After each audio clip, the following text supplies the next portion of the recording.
सगळे चेहरे अनोळखी. खरं म्हणजे अनोळखी हा शब्दच चुकीचा आहे. अनोळखी या शब्दातच अभावाने का होईना पण ओळखीचा उच्चार. तुम्हा सगळ्यांचे चेहरे मला नवीन आहे, पण नवीन आहेत म्हणजे परके नव्हेत. तुमच्यापैकी तरुण असतील त्यांचा तेव्हा जन्मही झाला नसेल. शासकीय इतिहासात केवळ एक हिंदू माथे फिरू म्हणून तुम्ही माझी नोंद पाहिली असेल.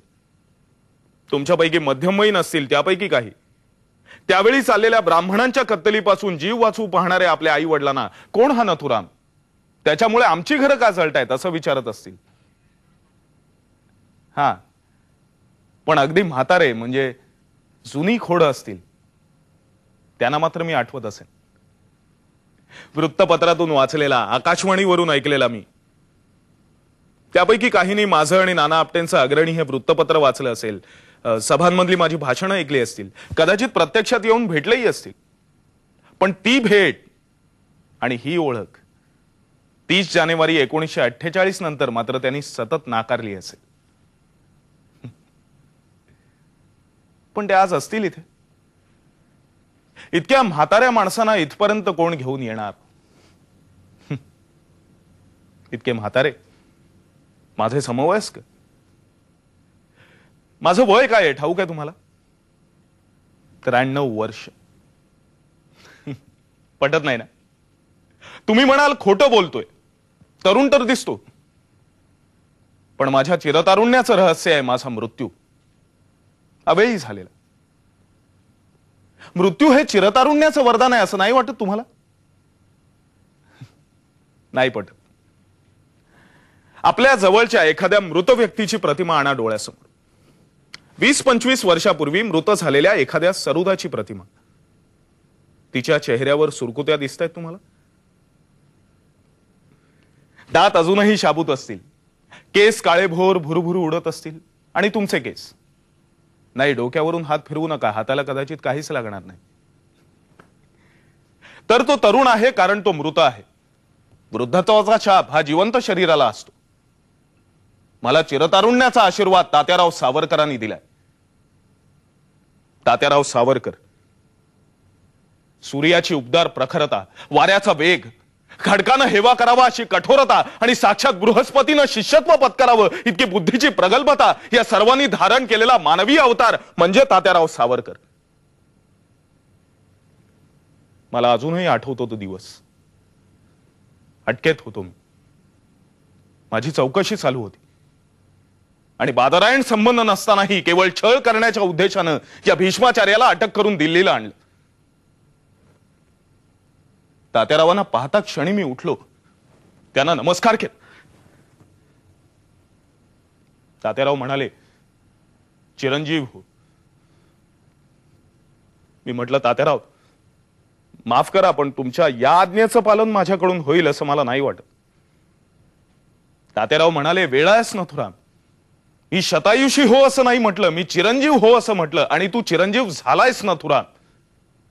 ज्या क्षणी तू पिस्तुलाचा चाप दाबलास आणि गांधी मृत झाले त्याच क्षणी नथुराम गोडसे हे नाव चिरंजीव झालंय. गांधीवाद तू संपवलास की नाही हा कदाचित वादाचा मुद्दा ठरेल, पण तू गांधी संपवलेस आणि स्वतः उरलास. गांधींचे विरोधक सच्चे हिंदू राष्ट्रवादी तर तुला आपल्या हृदय सिंहासनावर अढळपत बहाल करतीलच, पण गांधींचे समर्थकही त्यांच्या चरित्रात तुला अमररूप देतील. गांधींच्या मात्यापित्यांच्या उल्लेखाशिवाय त्यांच्या कुठल्याच चरित्राचा जसा प्रारंभ होऊ शकत नाही, तसंच तुझ्या उल्लेखाशिवाय त्यांचं कुठलंच चरित्र पूर्ण होऊ शकत नाही. तात्यारावांचे शब्द ते शिलालेखच जणू. तात्यारावांनी उच्चारलेला शब्द म्हणजे भेद आणि लिहिलेला प्रत्येक शब्द म्हणजे वेद. मग तो खोटा कसा ठरणार? तर असा मी 93 वर्षांचा डुड्ढाचार्य 39व्या वर्षीत सरणावर चढलेला. अवेळी मृत्यू. अवेळी होता पण आमंत्रित होता, स्वीकृत होता, पण चिरतरुण त्या अश्वत्थाम्यासारखा. त्या अश्वत्थाम्याच्या डोक्यावर खोल जखम झाली आहे म्हणून तो तेल मागत फिरतोय. माझ्या हृदयात मस्तिष्कात खोल जखम झाली. किती वार झालेत त्या जखमेवर. देशाचे काष्ठणी केलेले तुकडे, निर्वासितांमधील माता भगिनींवर झालेले बलात्कार, पाकिस्तानला गांधींच्या बालहट्टापायी बहाल केलेलं 55 कोटी रुपयाचं अनुदान आणि अखंड हिंदुस्थानातून अलग करून पाकिस्तानला बहाल केलेली माझी सिंधू नदी.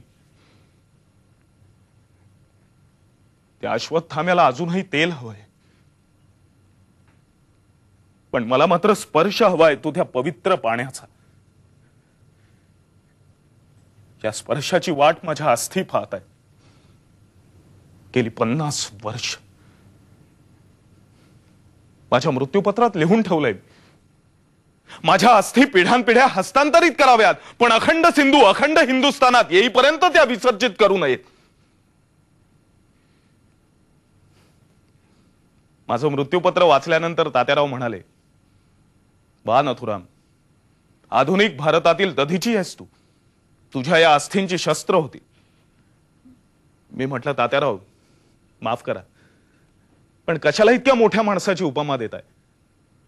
भवानी तलवार लोखंडाची होती हे जरी सत्य असलं तरी लोखंडाचा प्रत्येक तुकडा भवानी तलवार नाही होऊ शकत. पण निरुत्तर होतील तर ते तात्याराव कसले? त्यांच्यासमोर प्रश्न नव्हतेच, त्यांच्याकडे फक्त उत्तरं होती. तात्याराव म्हणाले, नथुराम, महाराजांनी स्पर्श केला म्हणून तलवारीची भवानी झाली. तलवारीच्या पात्यापेक्षा मूठ जास्त महत्वाची. मुठीवरच्या पकडी मागे जिद्द असेल तरच तलवारीला धार येते. तू मागे अस्थी ठेवत नाहीयेस, वृत्ती ठेवतोयस, विचार ठेवतोयस, त्यांची शस्त्र होतील. माझ्या आयुष्याचं जे सोनं झालं त्यात माझा वैयक्तिक सहभाग इतकाच की मी लोखंडासारखा तात्यारावांजवळ गेलो आणि त्यांच्या स्पर्शाने माझं सोनं झालं. माझ्या आयुष्यातल्या चुकांची, दुर्गुणांची जबाबदारी माझी. जे हातून चांगलं घडलं त्याचं श्रेय मात्र तात्यारावांचं. वाईटाचं उत्तरदायित्व त्यांच्याकडे नाही. सुवर्णालंकार देवाच्या मूर्तीला आभूषित करण्याऐवजी तस्करांकडे गेले तर तो दोष परिसाचा नव्हे, नाही का? तर असा मी 93 वर्षांचा डुड्ढाचार्य नथुराम विनायक गोडसे. गेल्या शतकाच्या पहिल्या दशकाच्या शेवटी माझा जन्म झाला. 19 मे 1910. वडील विनायकराव पोस्टात नोकरी करायचे. आईचं नाव लक्ष्मी. विष्णूचे अनेक अवतार तुम्ही पाहिले असतील, पण लक्ष्मीचा फक्त कष्ट आणि वनवास भोगण्यासाठी घेतलेला अवतार गोडशांच्या घरात व्यतिरिक्त कोणीही कुठेही पाहिलेला ऐकिवात नाही. दशरथासारखा पुत्रवियोग सहन करत तिने प्राण सोडले. वेदना तीच, तळमळ तीच, पुत्रप्रेमही तेच. फक्त राम वनवासाला निघाला नव्हता, त्याने परलोकाच्या प्रवासाची तयारी केली होती. लक्ष्मण कारागृहात कुजत सडत पडला होता. उर्मिला जवळ होती, पण या लक्ष्मीनं श्रावण बाळाला कधीच मारलं नव्हतं. विनायकरावांना मासिक वेतन 15 रुपये. 10 रुपयामध्ये चरितार्थ चालवायचा आणि 5 रुपये वडिलांना पाठवायचे. विनायक आणि लक्ष्मीला 3 मुलं झाली. एकही जगलं नाही. नवसायास झाले मुलगा जगावा म्हणून. मग मुलगा झाला तो नथुराम. जगला. त्यांच्या नशिबी पुत्रवियोग होता म्हणून, गांधी हत्या व्हायची होती म्हणून. त्यानंतरचं आयुष्य म्हणाल तर सुरळीत गेलं. लहानपणी कधीच चोरी केली नाही, त्यामुळे वडिलांची माफी मागण्याचा कधी प्रश्नच आला नाही.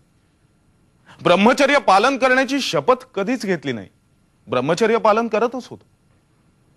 निर्वासितांमध्ये खूप फिरलो, त्यांना अन्नवस्त्रांचीही मदत केली, त्यांच्या अंगावर कपडेही चढवले. पण ते अर्धनग्नावस्थेत आहेत म्हणून मी अर्धनग्नावस्थेत कधीही वावरलो नाही. सूत कातलं नाही, संडास साफ केला नाही, फासाच्या दोरावर लटकेपर्यंत मौन कधीच पाळलं नाही. तसं गांधींच्यात आणि माझ्यात साम्य किंवा कॉमन पॉइंट एकच, मी त्यांचा वध केला आणि त्यांच्या वधामुळे माझा अंत झाला. पण फरक मात्र मोठा, ते त्यांच्या तत्वांसाठी जगायला तयार होते आणि मी माझ्या तत्वांसाठी मरायलाही तयार झालो. अर्थात माझ्या या आयुष्यात तुम्हाला स्वारस्य असण्याचं काहीच कारण नाही, नाही का? गड चढून जाण्यापूर्वी ती हिरकणी कोण होती? विलायती कपड्यांनी भरलेला ट्रक, छातीचा कोट करून अडवणारा बाबूगेनू जगला तो फक्त मृत्यूचा क्षण.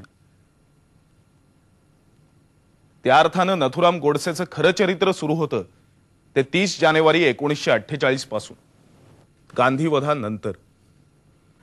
खरं तर नथुराम आयुष्य जगला ते फक्त 655 दिवस. 30 जानेवारी 1948 ते 15 नोव्हेंबर 1949. आणि या चरित्राचा श्रीगणेशा झाला तो मंत्रिमंडळानं पाकिस्तानला 55 कोटी रुपये देण्याचा निर्णय घेतला त्या दिवशी.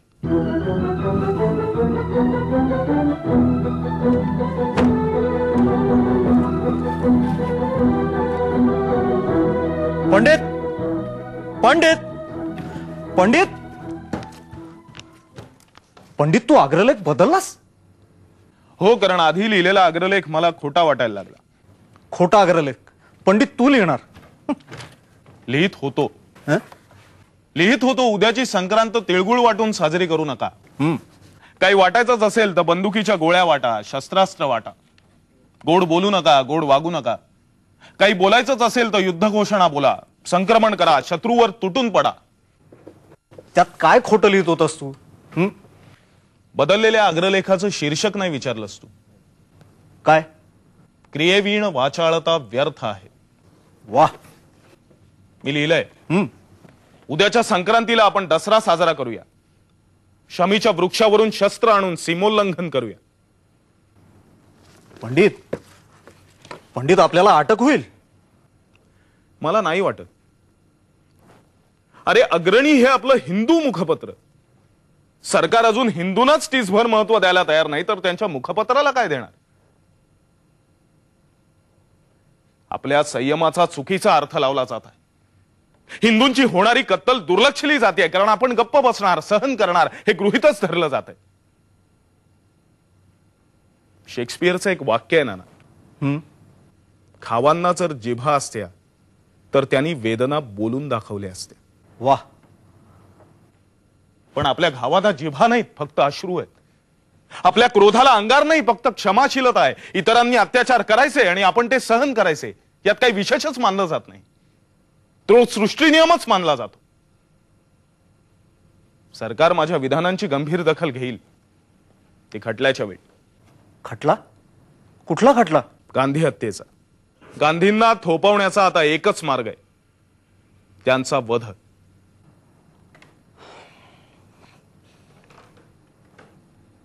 पण हे पाऊल तुला आतताई अविचारी नाही वाटत? नाही ना. घे बंदूक आणि घाल गोळी इतकी कुठलीही हत्या सोपी नसते, अकस्मात नसते. खून असेल कदाचित, पण वध नाही. आणि गांधीवध तर नाहीच नाही. तुला ती इतकी अनिवार्य वाटते?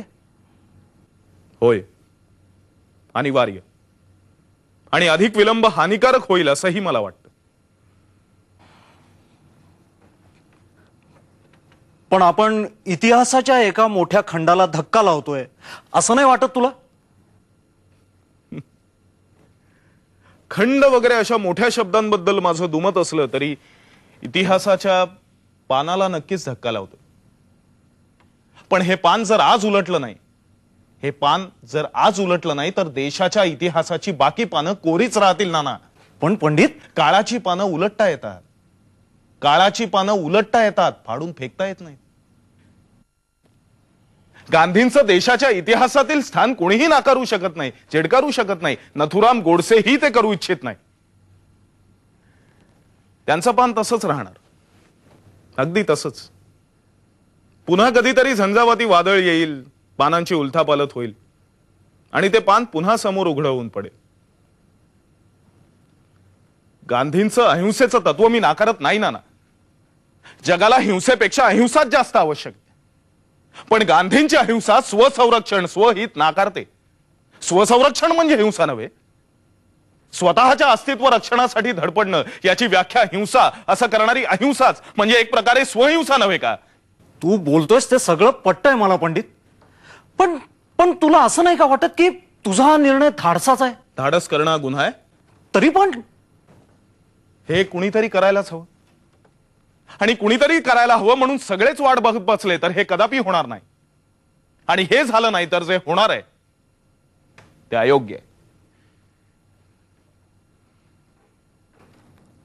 आपण निदर्शनं जरा तीव्र केली तर? कधीपासून करतोय आपण निदर्शन? हं? सांग ना मला, कधीपासून करतोय आपण निदर्शन? देशाच्या विभाजनाच्या वेळीही आपण निदर्शनच करत होतो. देशाच्या विभाजनाचा निर्णय हा अनावश्यक होता. अरे मुसलमानांची लोकसंख्येत टक्केवारी ती किती? त्यांचा संपूर्ण वेगळ्या देशासाठी असलेला अट्टाहास अनाठायी होता. तो तसा नसता तर मौलाना आझाद हिंदुस्थानात राहिले नसते. पण जिनांच्या वेड्या हट्टाला मान्यता देऊन केवळ कोणाचं मन मोडायचं नाही, हिंसा नको म्हणून गांधींनी विभाजनाला मान्यता दिली.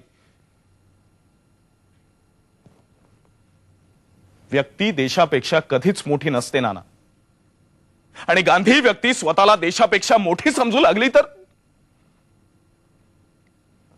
तर मग देशसेवा, त्याग या शब्दांना काय अर्थ राहतो? जिनांना पंतप्रधान व्हायचं होतं. मुसलमान पंतप्रधान होण्यास आमचा तसा कधीच विरोध नव्हता. पण लोकशाही तलवार उपसून मागणी करायची नसते. जिनांनी तलवार उपसली आणि ती गांधींनी भारत मातेच्याच छातीत खुपसून लचका तोडला. अखंड सिंधू नदी हिंदुस्थानातून निघून गेली. देशाचा तुकडा पडला. याला जितके जिना जबाबदार तितकेच गांधीही जबाबदार. ते तर परकीय, हे स्वकीयच नाही का? काय कमी निदर्शनं केली होती तेव्हा आपण? तेव्हाही आपण बालभवनासमोर निदर्शनच करत होतो, शांततामय निदर्शन. गांधीजींना भेटायला निघाले तेव्हा आपण त्यांची गाडी अडवली.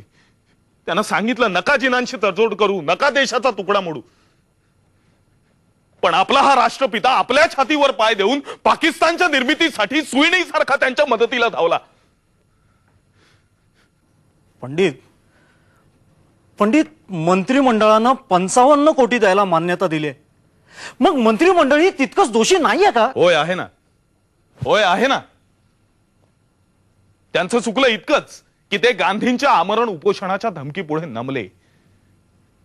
गांधींनी स्वतःच्या देहाच्या अस्तित्वाला जेव्हा जेव्हा आव्हान उभं केलं तेव्हा तेव्हा मंत्रिमंडळ चुकलं. देशाच्या अहिताचेच निर्णय घेतले गेले. हा देहच यापुढे या देशाच्या विनाशाचं कारण ठरणार आहे नाना. अरे आज मुसलमान एक तुकडा मागून घेऊन गेले, उद्या हिंदू मागतील, परवा शीख, मग हिंदूंच्या तुकड्याचे चातुर्वर्णीय 4 तुकडे करतील. पुन्हा त्या वर्णांमध्येही उपजाती आहेतच. मग अखंड भारतवर्ष या संज्ञेला काय अर्थ राहतो नाना? ब्रिटिशांशी आपण एकत्रच का लढलो? भगतसिंगांनी फक्त पंजाबच का नाही मागितला? सुभाषचंद्र बोस आझाद हिंद सेना घेऊन फक्त बंगालसाठीच का नाही लढले? पंडित पंडित तू जर का हे असं लिहिलंस ना तरीही जनमत उसळेल, सरकारला नमावं लागेल. देशाच्या विभाजनाच्या वेळीही मी असंच लिहिलं होतं. सुरावर्दींनी हिंदूंची कत्तल केली तेव्हाही मी असंच लिहिलं. काय उपयोग झाला? तेव्हाही आपण निदर्शनं करतच होतो. राजदबावापुढे झुकून व्यक्तिशः सुरावर्दी शरण आला, पण त्याचे अनुयायी कत्तल करतच होते. आपली निदर्शनं सुरू होती, गांधींचं आवरण उपोषण सुरू होतं. शेवटी हिंदूंनी शस्त्र खाली ठेवली. मला अजूनही आठवतंय, एक गरीब हिंदू पुढे आला आणि बापूंना म्हणाला, बापू, तुमच्या हत्येचं पातक माझ्या कपाळी नकोय म्हणून हे शस्त्र तुमच्या पायाशी ठेवतोय. पण मुसलमान मोहल्ल्यात माझं एकच हिंदूचं घर आहे. त्या रात्री हैदराबाद सोडण्यापूर्वी मी त्या हिंदूकडे गेलो. त्याच्या घरी एकच हलकल्लोळ माजला होता. त्याच्या 8 वर्षाच्या मुलाची कत्तल केली होती मुसलमानांनी. पण त्याच्याकडे फक्त आक्रोश होता. आपल्या मुलाचं कत्तल केलेलं कलेवर माझ्या समोर फेकून तो मला म्हणाला, जा हे तुमच्या गांधींकडे घेऊन जा, याचं रक्त घेऊन जा आणि त्यांना सांगा, पुन्हा उपोषणाला बसलात तर मोसंबीचा रस पिऊ नका, याचं रक्त प्या.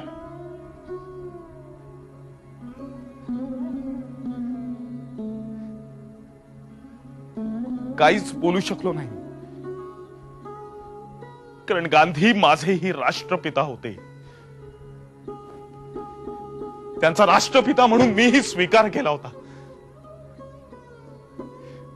क्षणभर वाटलं घुसावं त्या मोहल्ल्यात आणि एकेका मुसलमानाला बाहेर काढून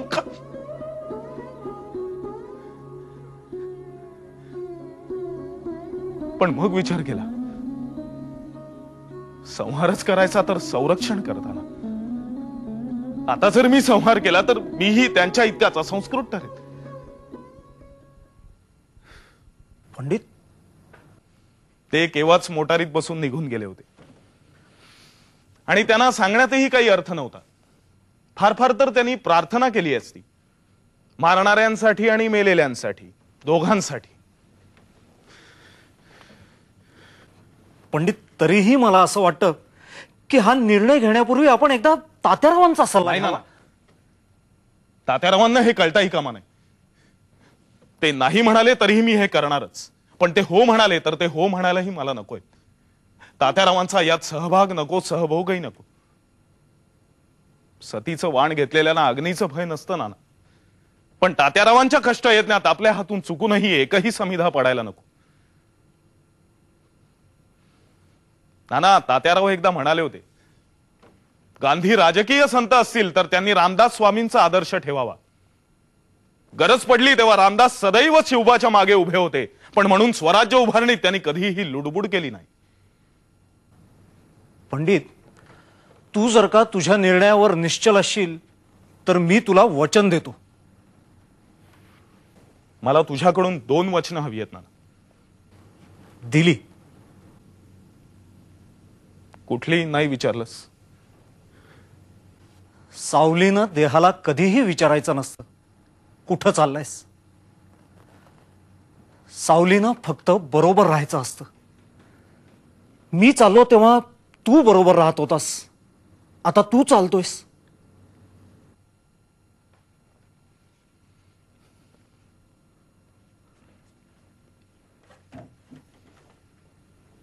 हेच मला तुझ्याकडून पहिलं वचन हवंय नाना. यापुढे मी एकटा चालणार आहे. यापुढे आणि पहिल्यांदाच मी एकटा चालणार आहे. तू तू मला शब्दात अडकवतोयस पंडित. तू शब्द दिलायस नाना.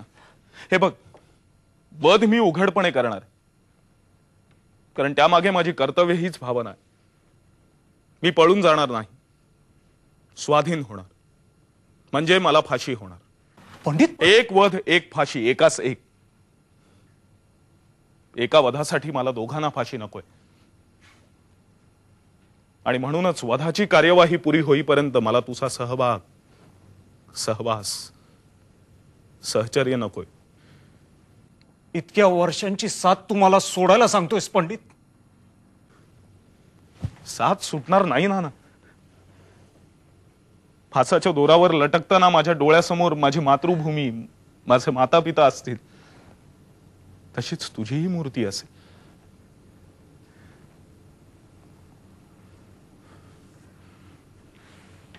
तू शब्द दिलायस नाना.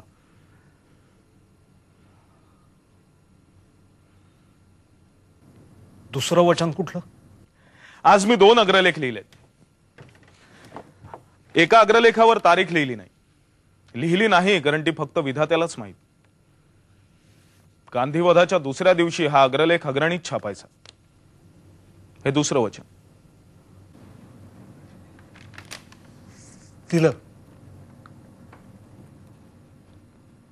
दुसरं वचनही दिलं.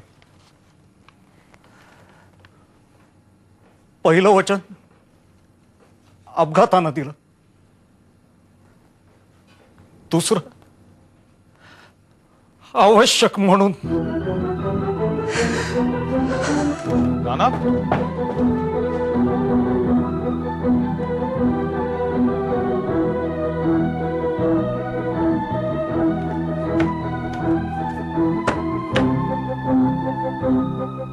गांधी हिंदुस्थानचे नसून पाकिस्तानचे राष्ट्रपिता आहेत आणि त्यांचं वध हे अपरिहार्य कर्तव्य आहे, याची मला खात्री पटली.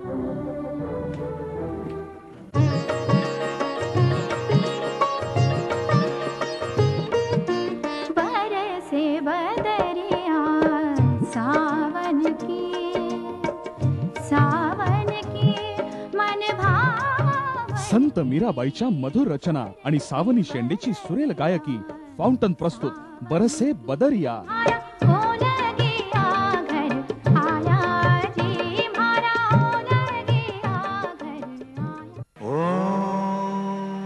नमो जियाद्या.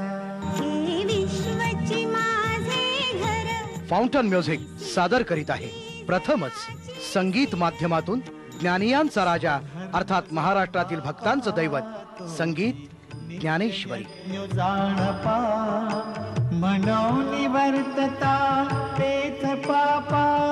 संगीत ज्ञानेश्वरी.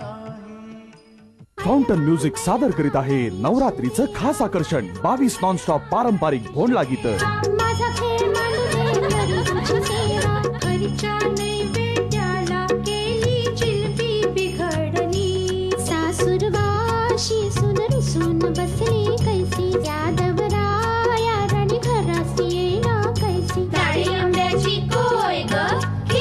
बावीस नॉनस्टॉप पारंपरिक भोंडला गीत.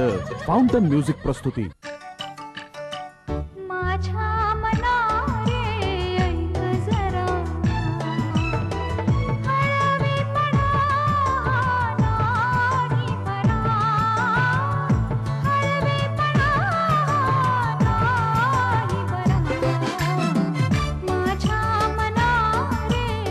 पेला शेंडे घेऊन येत आहे नवीन मराठी गीतांचा सुमधुर नजराणा.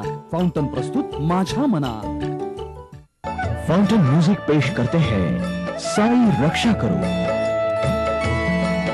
इस मंत्र के केवल जाप से ही आपके कष्ट दूर होंगे, मन शांति, समृद्धि एवं ऐश्वर्य प्राप्त होगा.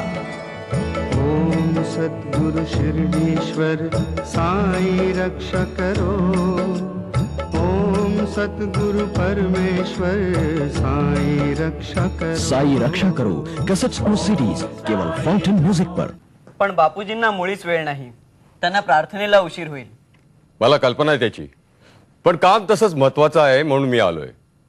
इनफॅक्ट ते महत्वाचं काम बापूजींच्या प्रार्थनेसंबंधीच आहे. प्रार्थनेला उशीर झालेला त्यांना चालत नाही. शिवाय ते फार वक्तशीर आहेत. मी ओळखतो त्यांना. त्यांच्या सहवासात मी काही दिवस काढले आहेत. कोण आहे महादेवबाई? हे कोणीतरी तुम्हाला भेटायला आलेत. त्यांना मी सांगितलं की तुम्हाला उशीर होईल म्हणून. कोण आहे? IPG अर्जुनदास बापूजी. मला वाटतं आपण भेटलोय कधीतरी. नाही, तुम्ही सांगू नका, मला आठवेल. जवाहर हैदराबादला आला होता तेव्हा त्याच्या बरोबर होतात तुम्ही, बरोबर? बरोबर. तुमची स्मरणशक्ती चांगली आहे. नाही, त्यावेळी तुमची प्रकृती क्षीण झाली होती. क्षीण होतं ते शरीर, बुद्धी नाही अर्जुनदास. उपोषणामुळे बुद्धी तल्लख होते. आज कसे काय आलात? प्रार्थनेला आलायत? हो, खरं म्हणजे तुमच्याबरोबर प्रार्थनेला तुम्ही मला ठेवून घ्यावं म्हणून विनंती करायला आलोय. माझ्या सायं प्रार्थनेला कोणीही हजर राहू शकतो. इतक्या लांबून लांबून लोक येतात, मी तुम्हाला नाही कसा म्हणेन? मग मी आणि माझे सहकारी. पण गणवेशात आणि हे कमरेला पिस्तूल लटकावून नाही. पण बापूजी, कशाला हवेत? कशाला तुम्हाला ही पिस्तूल? अहो तुमच्या संरक्षणासाठी. म्हणजे माझ्यावर कोणी हल्ला केला तर तुम्ही या पिस्तुलातून त्याची हत्या करणार प्रार्थनेच्या वेळी.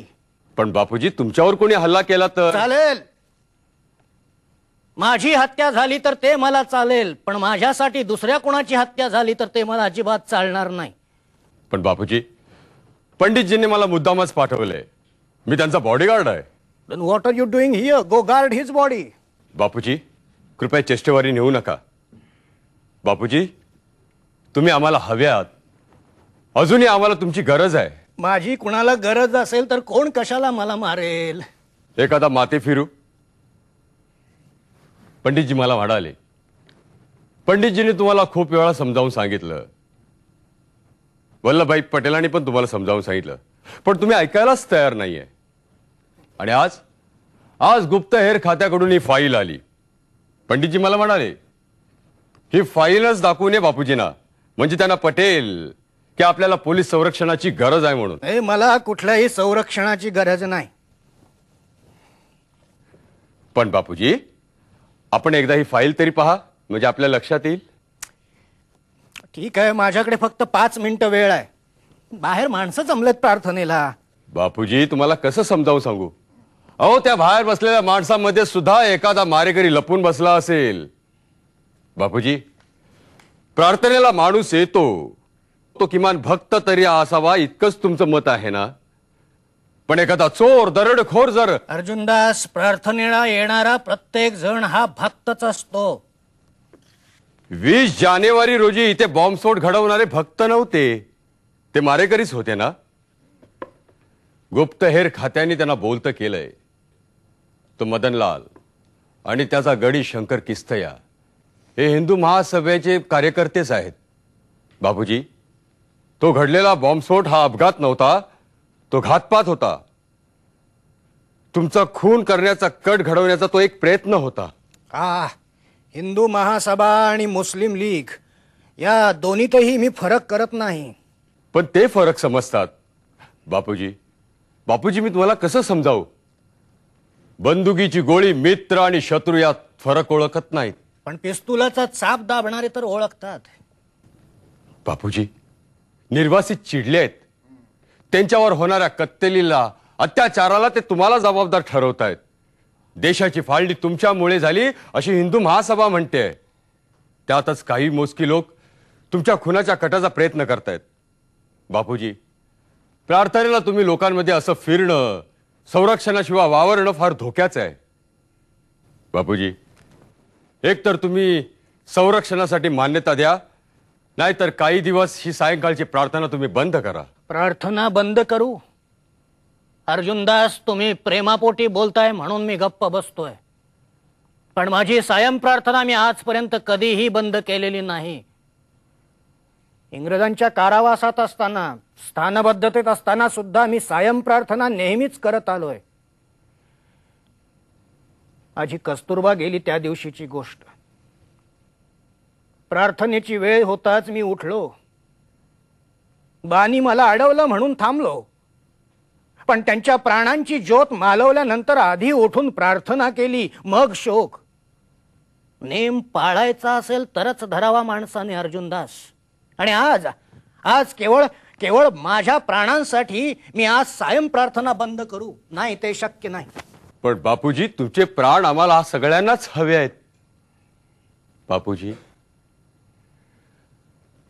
बापूजी आज तुमच्यासाठी नाही, पण आमच्या सगळ्यांसाठी तरी.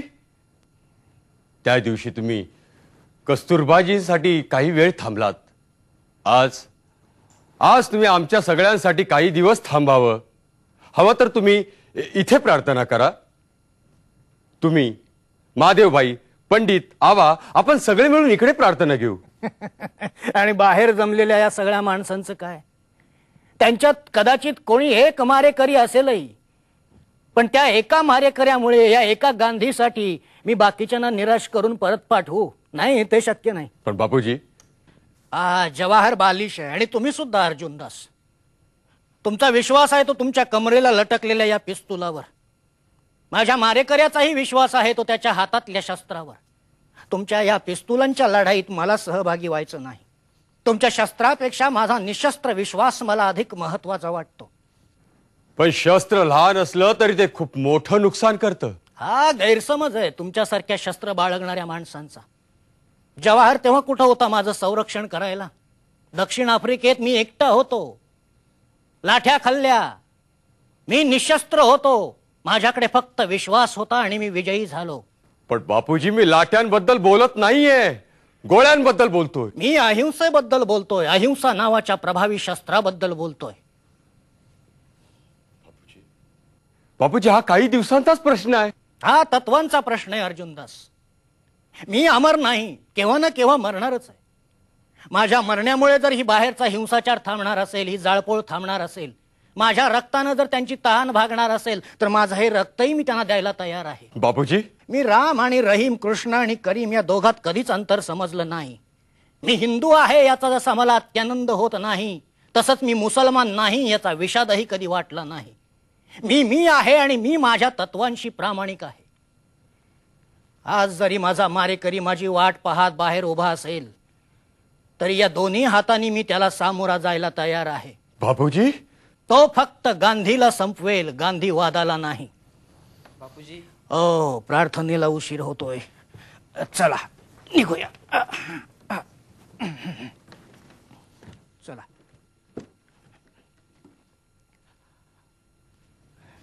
अर्जुनदास, येत आहे प्रार्थनेला? हो. पण या कमरेच्या पिस्तुलासह नाही. ते पिस्तूल तिथं ठेवा, माझ्या चरख्याजवळ. चला.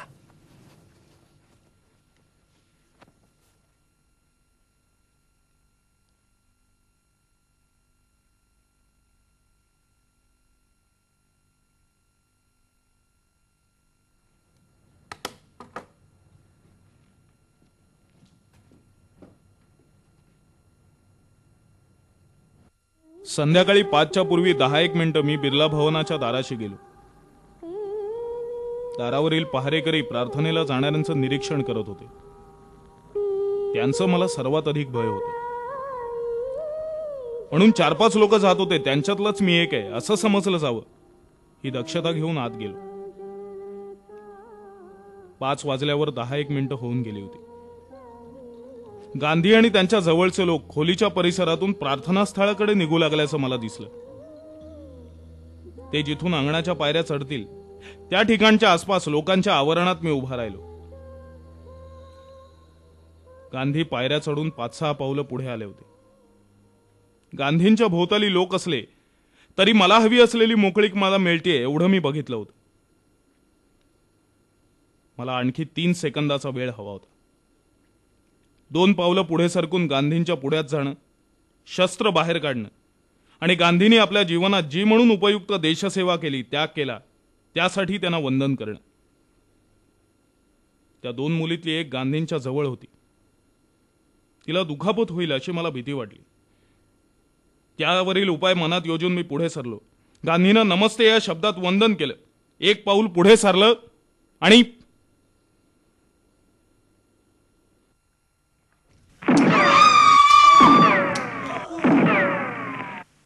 आधीच क्लेश असलेले गांधी असा अस्पष्ट आवाज करत अचेतन होऊन खाली पडले.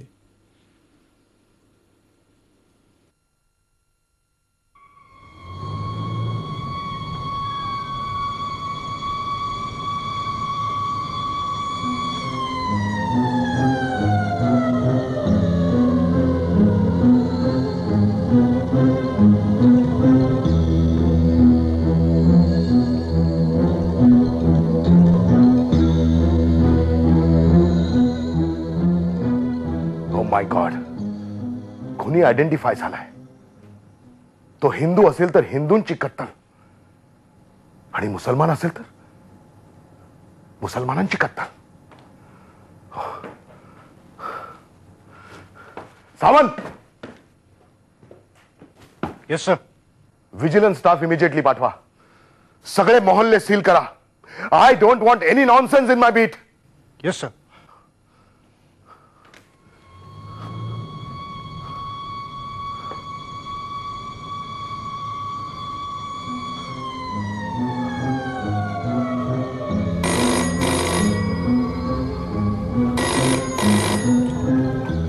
Hello, Parliament Street police station, superintendent Shaikh speaking. Yes sir. Sure sir. Thank you sir. Sawant, Sawant. Yes sir. गांधींच्या खुन्याला इथे आणतायत. We have to investigate. FIR पण आपणच घ्यायचा आहे. Yes sir. डायरी मागवा. Yes sir. IPC 302 and all other relative charges, conspiracy वगैरे. Yes sir. Sawant,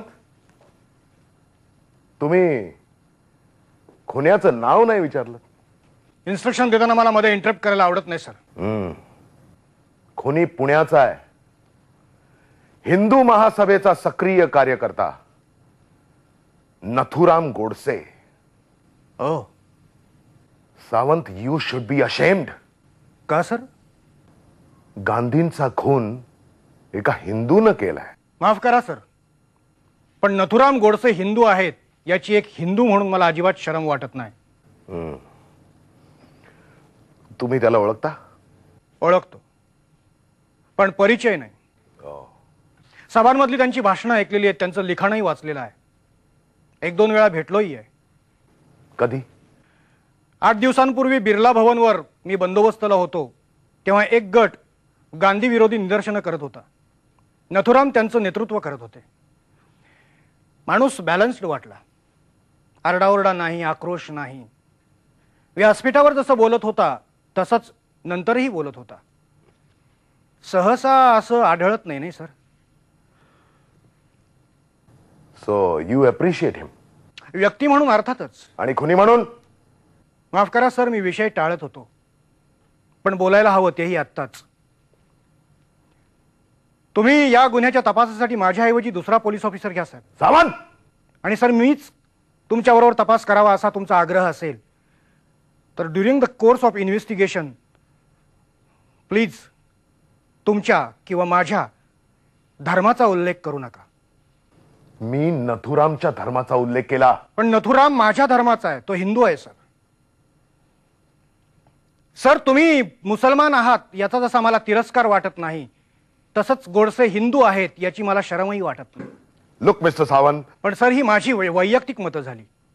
Nathuram Godse balance आहेत, त्यांची भूमिका योग्य आहे की अयोग्य आहे ही माझी म्हणजे सावंतची वैयक्तिक मतं झाली. पण इन्स्पेक्टर सावंत समोर नथुराम गोडसे उभे असतील ते कलम 302चा आरोपी म्हणून. या युनिफॉर्मला मतं नसतात sir. I hope I am clear. Absolutely. Phone घ्या. Yes sir. Hello, parliament street police station, inspector Sawant बोलतोय. Oh yes sir.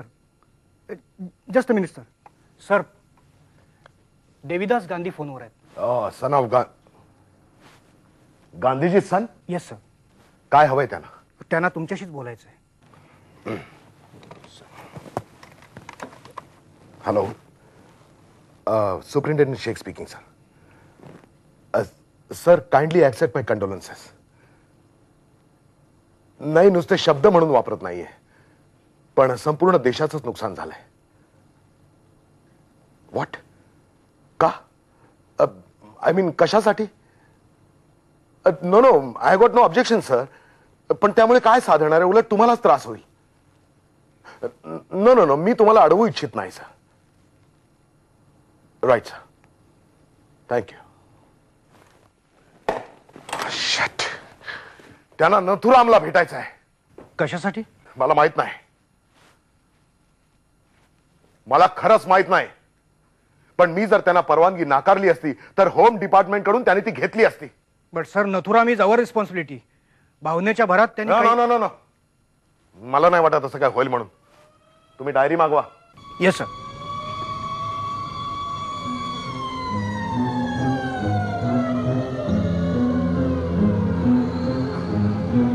Sir, Nathuram Godse येत आहेत. बरोबर 2 वायरलेस आहेत. He is coming sir. पण त्यांच्या हातात बेड्या का घातल्यात मला कळत नाही. पळून जाऊ नये म्हणून. ही is coming sir. Inspector Kapoor sir, body receipt sir.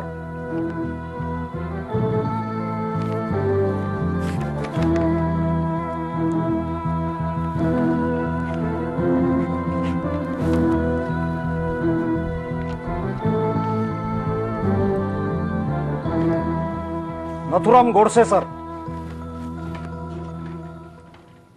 नमस्कार. मी नथुराम विनायक गोडसे. नमस्कार. हे सुपरिटेंडंट शेख. मी इन्स्पेक्टर सावंत. आपण भेटलोय. बिर्ला भवनासमोरील निदर्शनाच्या वेळी मी लगेच ओळखलं आपल्याला, पण मुद्दाम ओळख दिली नाही. आता ओळखी न दिलेल्याच बऱ्या. बसा ना sir. Take a seat sir. बेड्या काढा. Yes sir.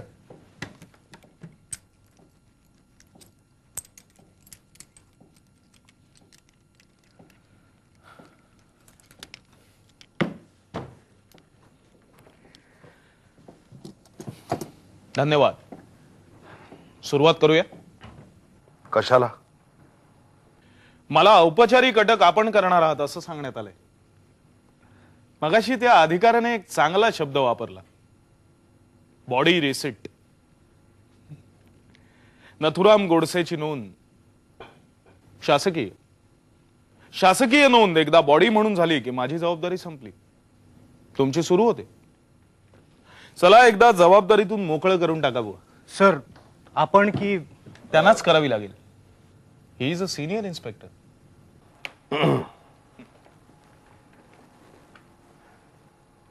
Mister Nathuram Godse, Mahatma गांधींच्या हत्येच्या आरोपाखाली मी आपणास अटक करतोय. यापुढे इथे तुम्ही उच्चारलेला प्रत्येक शब्द तुमच्या विरुद्ध कोर्टात पुरावा म्हणून वापरला जाईल याची मी तुम्हाला जाणीव करून देतोय.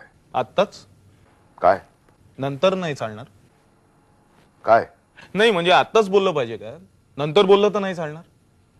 काय आहे, मनावरचा ताण एकदम हलका झाल्यामुळे जरा थकल्यासारखं वाटतंय. ताण? हो, फार मानसिक ताण आला.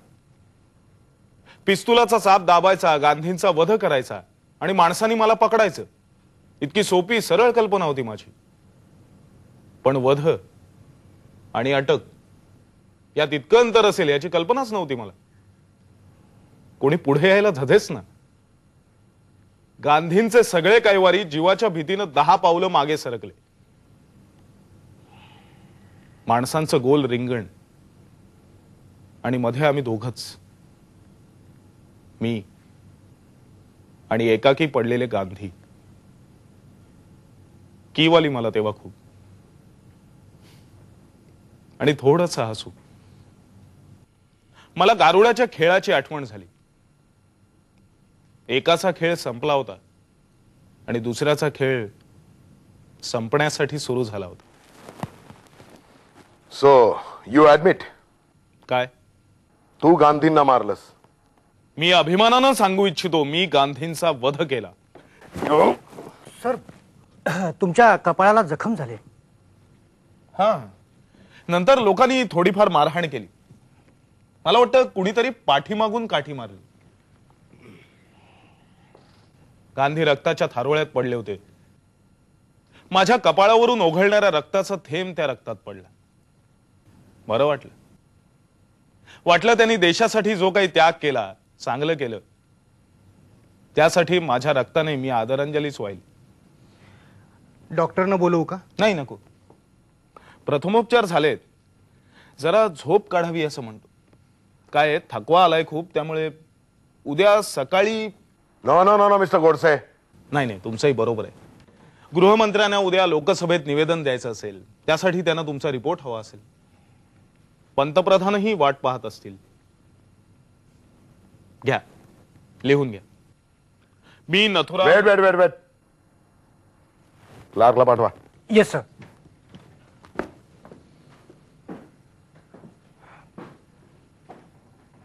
चहा मागू? कॉफी मिळू शकेल? हो, वाय नॉट. 1 कप कॉफी पाठवा. सर.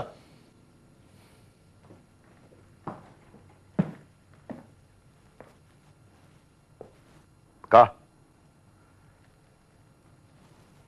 चहा नाही आवडत? नाही, चहाची चाहत कधीच नव्हती.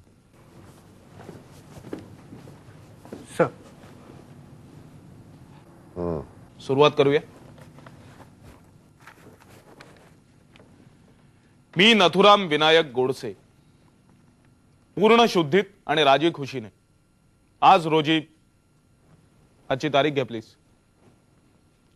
खालील प्रमाणे लिहून देतो की आज सायंकाळी 5:15च्या सुमारास बिर्ला भवनावर मी मोहनदास करमचंद गांधी यांचा पिस्तुलाच्या 3 गोळ्या झाडून वध केला. पेन देता का? नाही, पेन होतं माझ्याकडे, पण त्या झटापटीत कुठेतरी पडून गेले. No no no no mister Godse. नाही, मी शपथपूर्व सांगतो, माझ्याकडे खरंच पेन होतं, त्या झटापटीत कुठेतरी पडून गेलं. चांगलं पार्करचं पेन होतं. I don't understand. केवढ्याशा पेनाची गोष्ट ती काय? तुम्ही मला फक्त पेन द्या, मी सही करतो, तुम्हाला पेन परत देतो. हे बघा, हा विषय पेनाचा नाहीये. मिस्टर शेख, तुम्ही पेन द्या, मी सही करतो, परत देतो. तुम्ही मोकळे, मी मोकळा. इतकंच? काय इतकंच? तुमचं स्टेटमेंट. वधाच्या घटनेला 2-3 सेकंदच पुरले. स्टेटमेंट त्या मानाने जरा मोठंच आहे ना. अशानं तुझी सुटका होणार नाहीये गोडसे. मला सुटका करून घ्यायची नाहीये शेख साहेब. मला सुटकाच करून घ्यायची असती तर मी तेव्हाच सहज सुटका करून घेऊ शकलो असतो. मला कुणीही अटक केलेली नाहीये.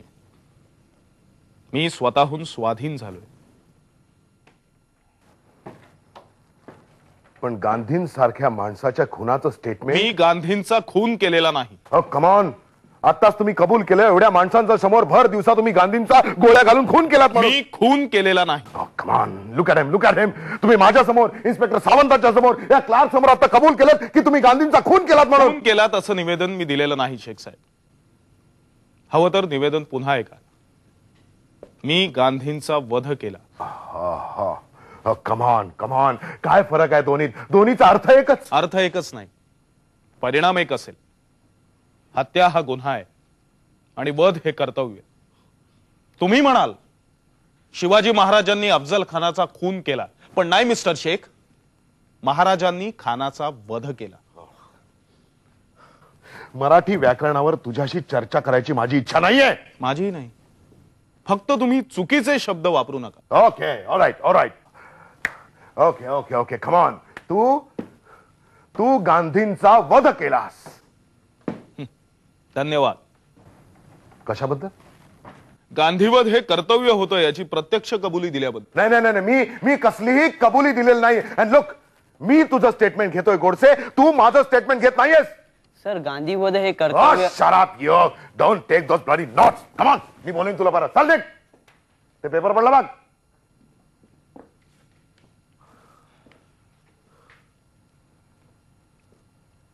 पेन देताय ना? मी पेन तुला जरूर देईन गोडसे, पण तुझं स्टेटमेंट पूर्ण झाल्यानंतर.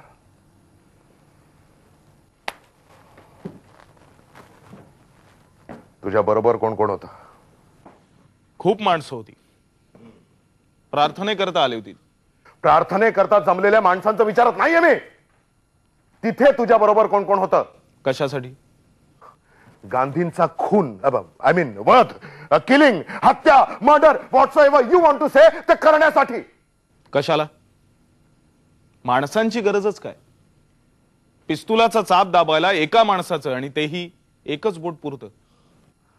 कमान, पण कटामध्ये. माफ करा मिस्टर शेख, पण तुम्ही माझ्या बुद्धिमत्तेचा अपमान करताय. एका वधाची योजना आणि अंमलबजावणी मी एकटाच नाही करू शकत.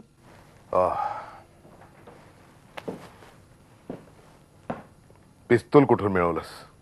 विकत घेतलं. कुणाकडून? एका निर्वासिताकडून. त्याचं नाव काय? त्याला ओळखू शकशील? नाही. तू एकदा झालेली ओळख जन्मात विसरत नाहीस, नाही? या सावंतांना अगदी बरोबर ओळखलंस तू. हो, मी सावंतांना ओळखलं. भविष्यात कधीही तुम्हालाही ओळखू शकेन, कारण तुम्हाला चेहरा आहे शेख साहेब. स्वतःचं घरदार सोडून उपासमार, अत्याचार सहन करत तुम्ही सीमा ओलांडलेली नाही. तुमच्या डोळ्या देखत तुमच्या माता भगिनींवर बलात्कार झालेले नाहीत. स्वकीयांची हत्या हताशपणे स्वतःच्या डोळ्यांनी तुम्ही पाहिलेली नाही. त्यामुळे तुम्हाला चेहरा आहे शेख साहेब. पण निर्वासितांना चेहरा नसतो. तिकडे फक्त वेदना असते आणि एक प्रश्नचिन्ह. का? त्यांना कसं ओळखणार?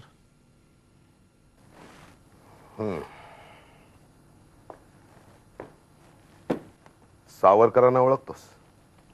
मी एक हिंदू आहे, भारतीय आहे. हे माझ्या प्रश्नाचं उत्तर नाहीये. मी हिंदू आहे, अर्थात मी सावरकरांची पूजा करतो.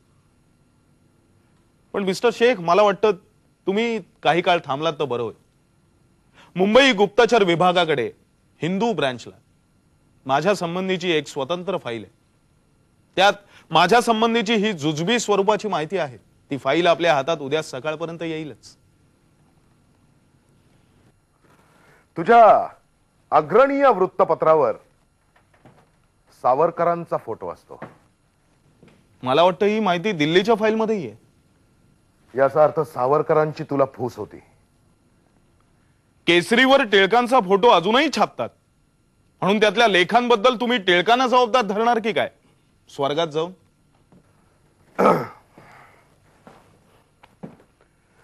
पण गांधींची हत्या व्हावी असं सावरकरांचंही मत होतं.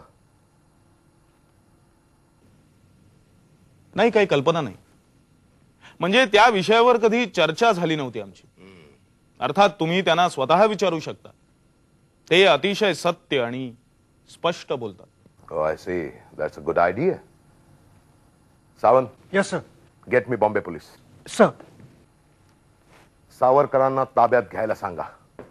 अटक की ताबा? मला व्याकरण नकोय. नाही नाही नाही, अटक शारीरिक असते आणि ताबा शारीरिक आणि मानसिक असं दोन्ही असतो. सावरकर सहजपणे कोणाच्या ताब्यात जाणार नाहीत म्हणून विचारलं. Hello, parliament street police station, inspector Sawant बोलतोय. Will you please arrest Savarkar Gandhi वधाच्या संदर्भात? हां, ठीक आहे सर. सावरकरांच्या सदनासमोर एक वायरलेस सतत उभी असते, ते तिच्याशी कॉन्टॅक्ट करताय. राईट. हॅलो. हां हां, ओके, एक मिनिट सर. ते म्हणतात की सावरकर आता झोपलेत, त्यांना ते उठवू इच्छित नाही. Come on come on, give me the phone. Hello hello, superintendent Shaikh speaking. सावरकरांना ताबडतोब अटक करा. And this is urgent. Look, मी होम मिनिस्टरना रिपोर्ट करेन. You understand? अरेस्टचे पेपर्स तयार करतो, डायरी बनवतो, पण सावरकरांना उठवणार नाही. मुंबई पोलिसांकडे सौजन्य आहे म्हणायचं. गोडसे, तू माझ्या सहनशक्तीचा अंत पाहतोय. शारीरिक क्लेश देऊन तुम्ही माझ्याकडून काहीही वधवून घेऊ शकत नाही. वधाची कबुली मी दिलेली आहे.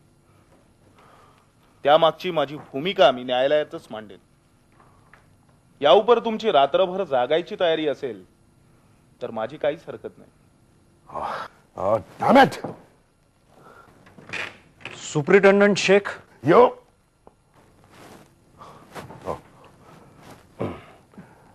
Yes, I am superintendent Shaikh.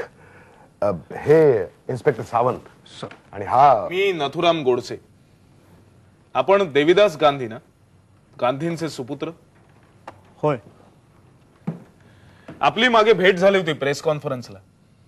तुम्ही हिंदुस्तान टाइम्स तर्फे आला होता, मी अग्रणीचा संपादक म्हणून आलो होतो. तेव्हा आपली ओळख झाली होती. मला आठवत नाही. मला आठवत आहे.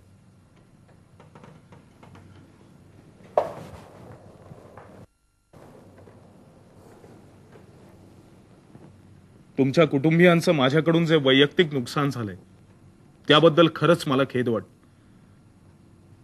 तुमच्या इतर कुटुंबियांचं माझ्यातर्फे सांत्वन कर आणि एक विश्वास ठेवा, या वधामागे कोणताही व्यक्तिगत आकस नव्हता. हेतू केवळ राजकीय आणि राजकीयच होता. गोडसे, तुम्ही. देविदासजी, मी आपल्या पित्याचा वध केला, अपमान नाही केला.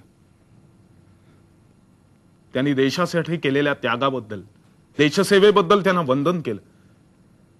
मी त्यांचा वध केला, उपमर्द नाही केला. जो मृत्यू एका सैनिकाला अपेक्षित असतो तोच मी त्यांना दिला. You don't seem to be a maniac. Because I am not. मग एका अहिंसेच्या पुजाऱ्याला हिंसेची व्याख्या आपण कशी कराल देवीदासजी?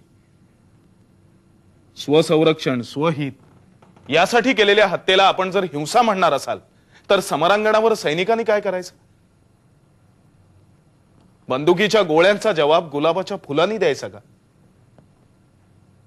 तळपायाची आग मस्तकात जाऊ शकते, मग पोट तर मस्तकाजवळ आहे. पोटातली आग मस्तकात गेली तर त्यात नवल ते काय? निर्वासितांच्या पोटातील आग माझ्या मस्तकात गेली देवीदासजी. आणि शेवटी अहिंसा म्हणजे तरी काय? समोरून शत्रू चाल करून आल्यानंतर हिंसा करू नकोस, दुसरा गाल पुढे कर, शस्त्र खाली ठेव, हे सांगणं म्हणजे स्वकीयांची अप्रत्यक्षपणे हिंसा, हत्याच नव्हे का? पण हत्या ही वाईटच नथुराम. शेख साहेब, आपल्या कमरेला पिस्तूल लटकतंय. आपल्या इतक्या वर्षांच्या सर्व्हिसमध्ये आपण त्याचा कधीतरी वापर केला असेल? केलाय, 2-3 वेळेला केलाय. आणि आपल्या अनुभवी नजरेने वेध घेतला असणारच. पण ती माणसं वाईट होती नथुराम. म्हणजे चांगली हत्या आणि वाईट हत्या असा भेद आपण करता. पण का मारलं तुम्ही माझ्या वडिलांना?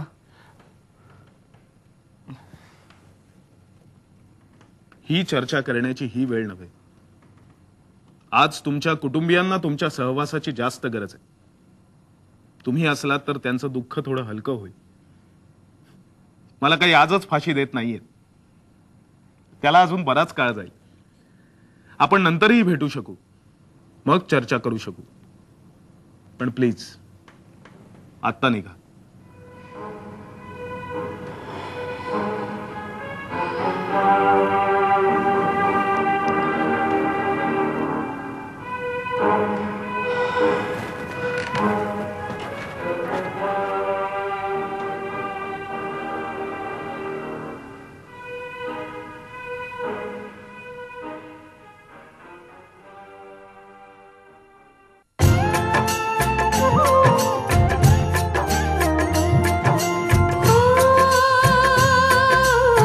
सबका मालिक एक है बंदे, बाकी सब है लकीर के फंदे.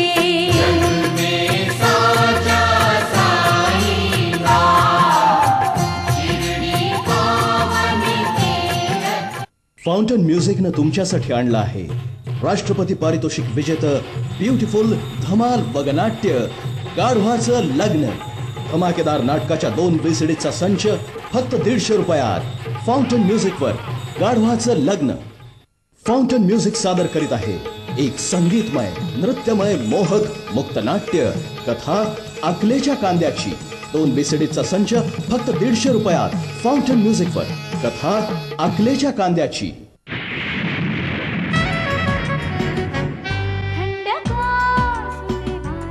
मोत्यावानी आल्या गारा, सरसर सर पावसाची, सरसर सरसर पावसाची याद मला आली माझ्या. पेला शेंडे घेऊन येत आहे नवीन मराठी गीतांचा सुमधुर नजराणा. फाउंटन प्रस्तुत माझ्या मना. माझ्या मना रे ऐक जरा.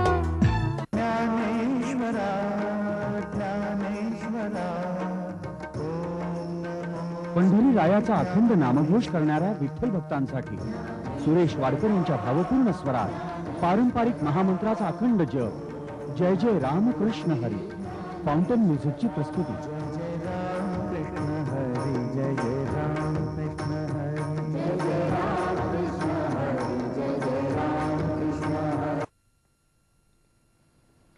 पोलीस अधिकाऱ्यांनी मला रात्रभर जागवलं नाही, पण ते रात्रभर जागले असतील बहुधा.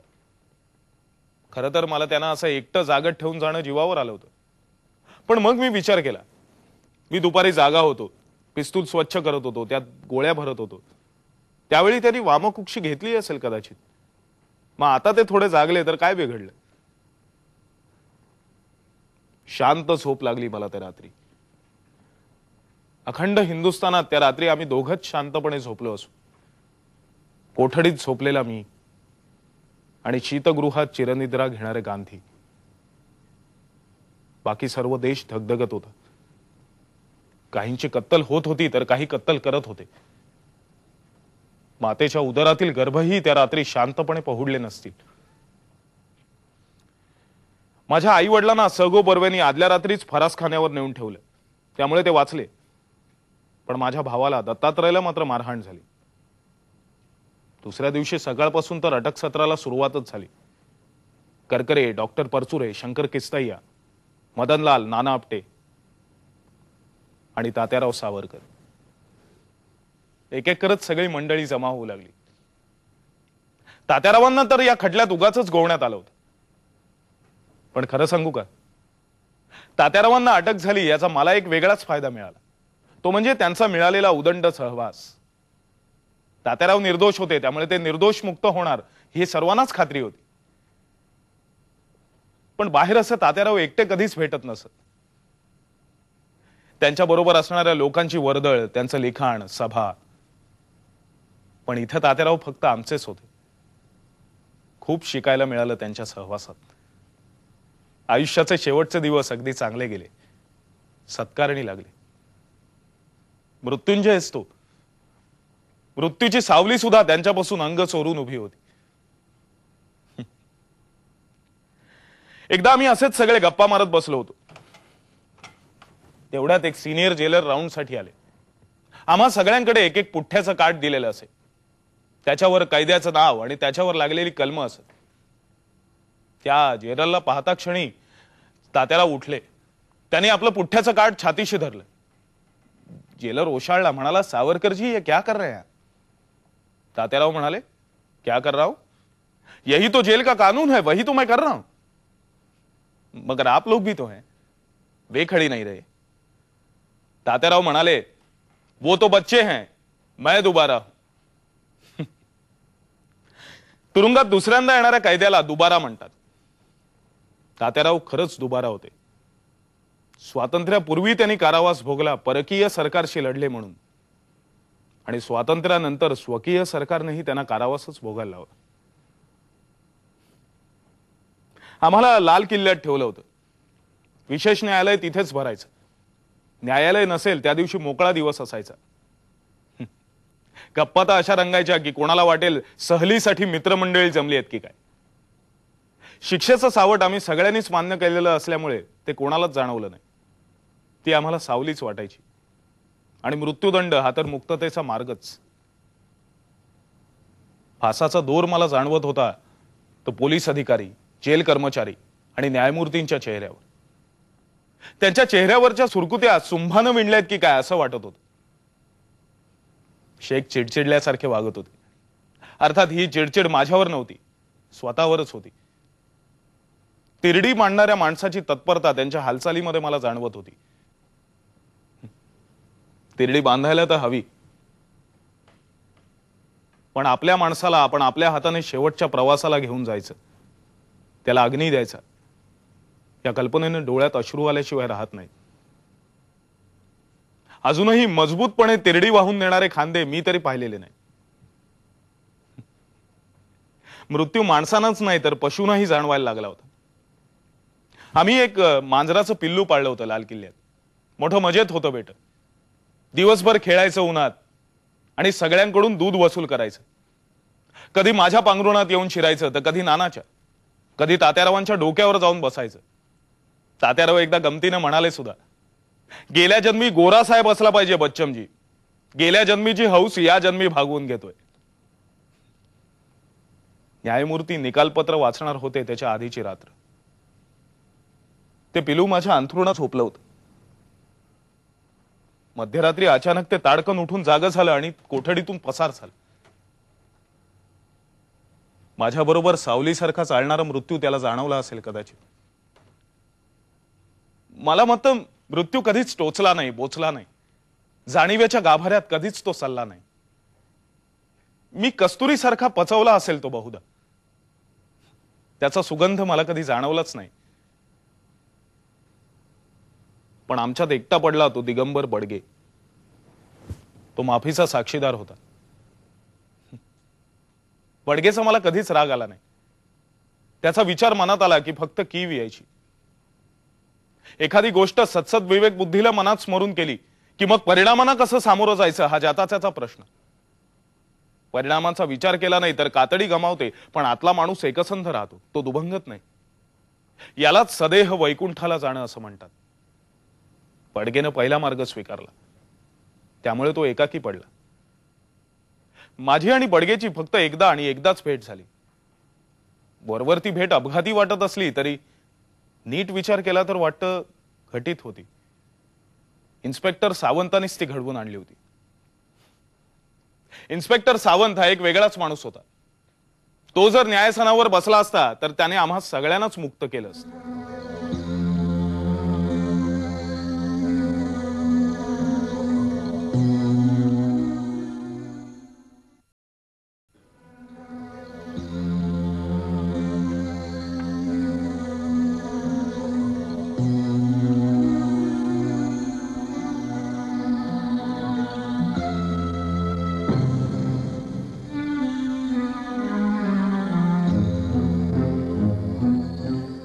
बडगे, मी तुम्हाला न्यायालयात घेऊन चाललोय. मला माहिती आहे. तिथे तुम्हाला मॅजिस्ट्रेट साहेब विचारतील, पोलिसांनी धाकदपटशा दाखवला का, मारहाण केली का. मी खरं ते सांगेन. सत्य आणि योग्य या दोन्ही गोष्टींची अपेक्षा मी तुमच्याकडून ठेवत नाही. पण पुन्हा एकदा हे सांगण्यामागचं कारण असं की तुम्हाला जर तुमचं निवेदन बदलायचं असेल तर ही शेवटची संधी आहे. तुम्हाला तुमचं निवेदन बदलायचंय. मी ते बदलावं असं तुम्हाला सूचित करायचंय का? मला काहीही सूचित करायचं नाही.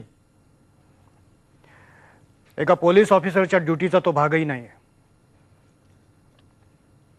तुम्हाला तुमचं निवेदन बदलायचं नाही. होय. बडगे, तुम्हाला माहिती आहे, तुमचं निवेदन जर नसेल तर जगातलं कुठलंही न्यायालय नथुरामना फाशी देऊ शकत नाही. होय. तुमचा आणि नथुरामचा परिचय किती वर्षांचा आहे? मी सगळं निवेदनात सांगितलंय. पण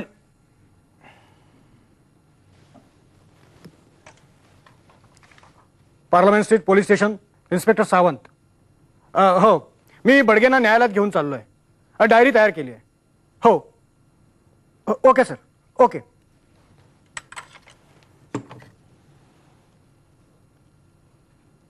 मी पेपर्स घेऊन येतो.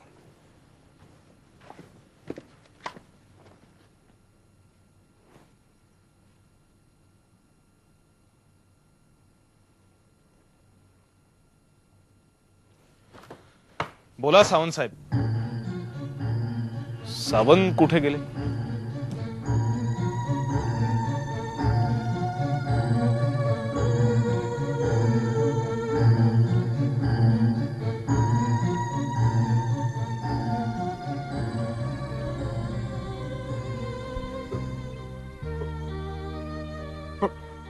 पंडित, मी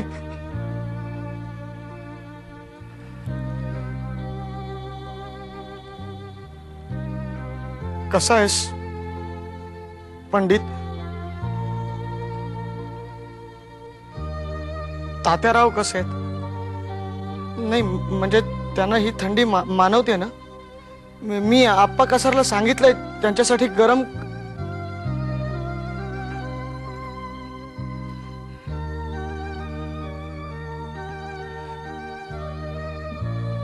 गोपाळ कसा आहे?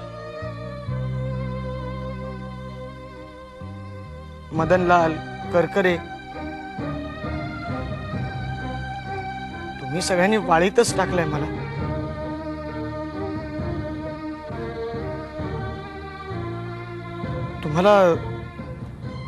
तुम्हाला राग असेल माझ्यावर.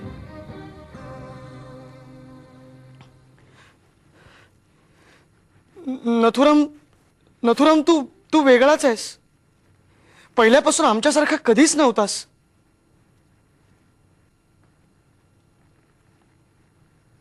सभोवतालच्या परिस्थितीपासून नेहमीच अलिप्त असायचास. मानहानी, वेदना, सन्मान तुला कधी जाणवायच्याच नाहीत. मी एकदा गोपाळला म्हणालोही होतो, भगवद्गीतेत भगवान कृष्णाने लिहिलेलं नैनम छिंदंती शस्त्राणी नैनम दहती पावकः हे कवन नथुरामवरच लिहिल्यासारखं वाटतं. नथुराम तू वेगळ्याच मातीचा आहेस. नाही नाही, माती कसली? माती भुसभुशीत असते, तिला कसाही आकार देता येतो. तू आकार घेऊनच जन्माला आलायस.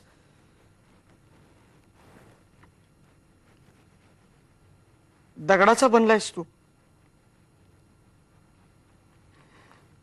पिस्तुलाचा चाप ओढण्यापूर्वी तुझी आणि गांधीजींची नजरानजर झाली असेल तर गांधीजींनाही जाणवलं असेल की आपली हत्या योग्यच माणसाकडून होतीये.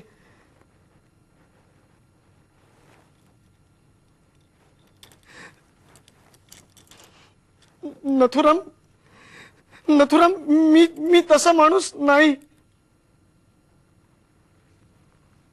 मी सामान्य आहे नथुराम. अति सामान्य म्हणावं तर.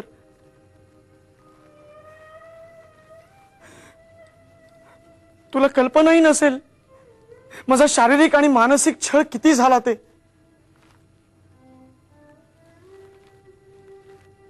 नाही नाही, मारहाण तुलाही झाली बिर्ला भवनावर, पण ती भावनिक उद्रेकातनं झाली होती. ती उत्स्फूर्त होती.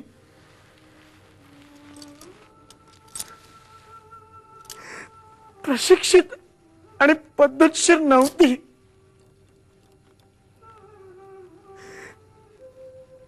तो काळे हवालदार मला सांगत होता, त्याने एकदा हात उचलला तुझ्यावर, इतक्यात तू नजर वर केलीस आणि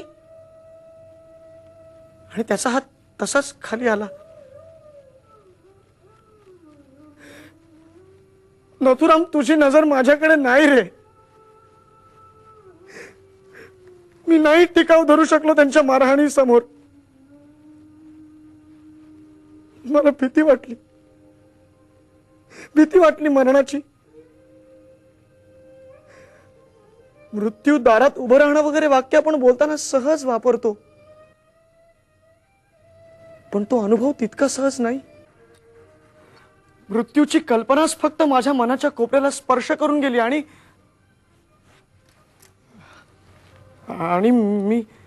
मी हादरलो.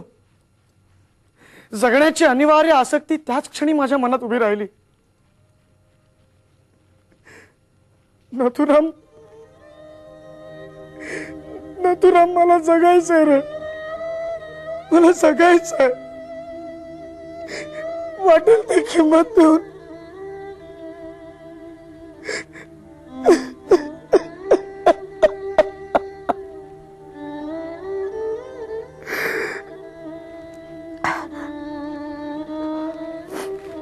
नाही,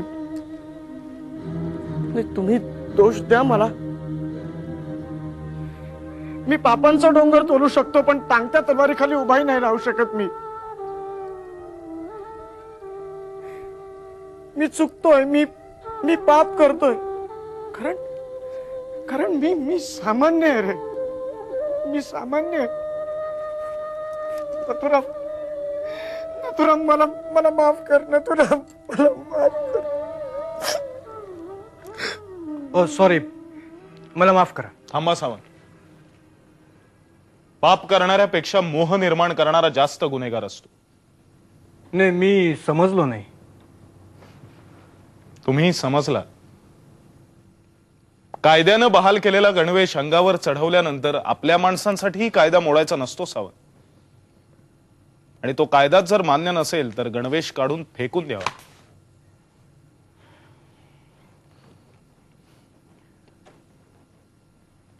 दोन दगडांवर पाय ठेवणाऱ्यांना कधीही स्वतःच्या पायाकडे पाहता येत नाही. मधली दरी दिसते आणि भोवळ येते. नथुराम, मला जाण्यापूर्वी फक्त तू मला माफ केलेस एवढंच ऐकायचंय. नथुराम, तेवढंच ऐकायचंय. सावंत साहेब, एक अर्ज आहे. काय?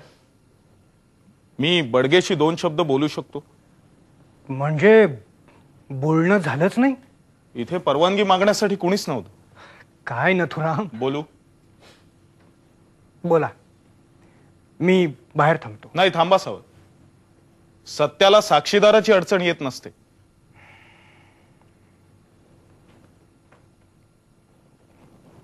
दिगंबर, पश्चात्तापाला अर्थ नसतो. पश्चात्तापाला अर्थ नसतो, कारण तेव्हा क्रिया हातून घडून गेलेली असते. तू चुकलास असं तुला वाटत असेल तर तो समज मनातून काढून टाक. जगण्यासाठी प्रयत्न करणं, जीव वाचवण्यासाठी धडपडणं हा गुन्हा नाही, तो धर्म आहे. नव्हे, ते प्रथम कर्तव्यच आहे. पण आपला जीव वाचवत असताना आपण इतर कुणाचा जीव अनाठाही घेत नाही ना, याची जाण ठेवावी. तू हिंदू आहेस हे तू नाकारलं असतंस तर मला तुझी शरम वाटली असती. पण तुझ्या निवेदनानं माझ्या फासाचा दोर भक्कम झाला तरी मला तुझा राग येणार नाही, कारण मी मरणाला सिद्ध आहे. एकाच एक हा सृष्टी नियमच आहे. गांधी मेले, नथुराम मेलाच पाहिजे. फक्त आपलं निवेदन सत्य असेल याची काळजी घे. आपला जीव वाचवण्यासाठी सुद्धा खोटं निवेदन देऊ नकोस. तात्याराव निर्दोष आहेत. त्यांना अडकवण्याचा खोटा प्रयत्न तुझ्या मुखातून कोणी करत असेल तर तुला वरच्या दरबारातही क्षमा नाही. अरे तात्याराव हिरा आहेत, आपण फक्त कोंदण. कोंदणानं हिऱ्याचा आकार घ्यायचा असतो, हिरा झाकोळायचा वेडा प्रयत्नही करायचा नसतो.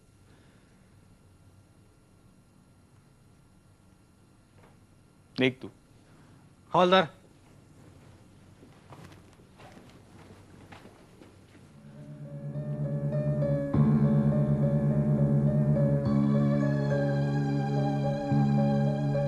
धन्यवाद सावंत साहेब. एवढ्याचसाठी मला बोलवलं होतं ना. सूर्याची काळजी करणारे आपण कोण? सूर्याला ग्रहण लागतं असं आपल्याला वाटतं ना, तोही आपल्याच दृष्टीचा दोष असतो. बघण्याची आपली जागा चुकलेली असते. उद्या माणूस चंद्रावर उतरला तर त्याला जाणवेल, सूर्याला कधीच ग्रहण लागत नाही.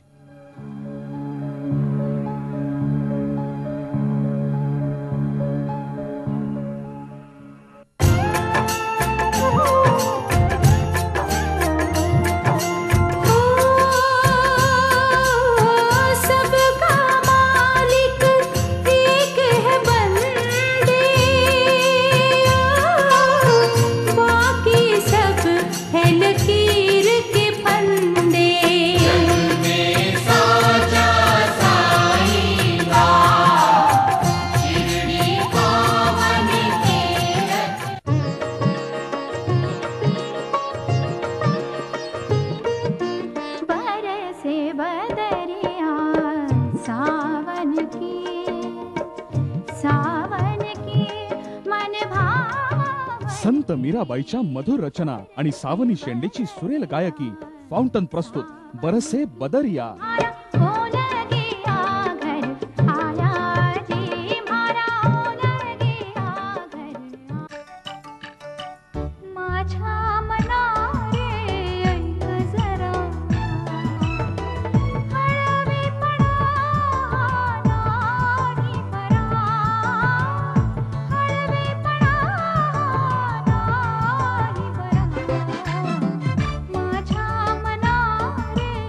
बेला शेंडे घेऊन येत आहे नवीन मराठी गीतांचा सुमधुर नजराणा.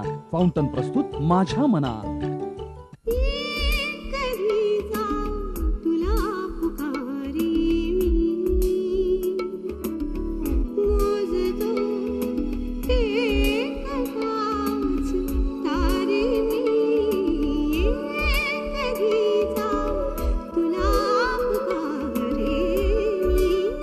पद्मजा फेणानींच्या सुमधुर आवाजात मराठी गझलांच्या सावलीत एका उन्हाची कैफियत. फाउंटन म्युझिक प्रस्तुती.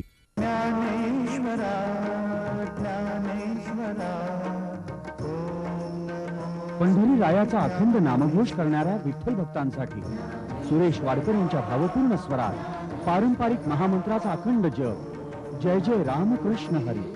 फाउंटन म्युझिकची प्रस्तुती.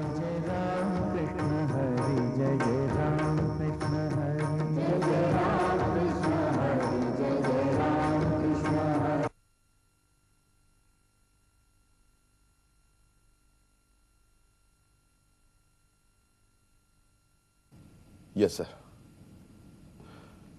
सर आय थिंक उद्या दुपारी 2 वाजेपर्यंत निकालपत्र संपावं. त्यानंतर तिकडची पोलीस पार्टी निघू शकेल. नाही सर, त्यांचं सामान पॅक करण्याचे इन्स्ट्रक्शन्स त्यांना कालच दिले आहेत. त्यामुळे फार उशीर नाही लागायचा. Thank you sir.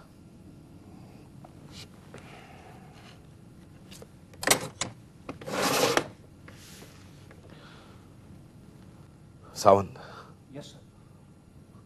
त्यांना अंबाल्याला न्यायचे इन्स्ट्रक्शन्स आहेत. तिकडची पोलीस पार्टी उद्या इथे येऊन पोहोचेल. पण अंबाल्याला कशाला? Dam it Sawant, you should know it. फाशीची सोय अंबाल्याला आहे म्हणून. हो.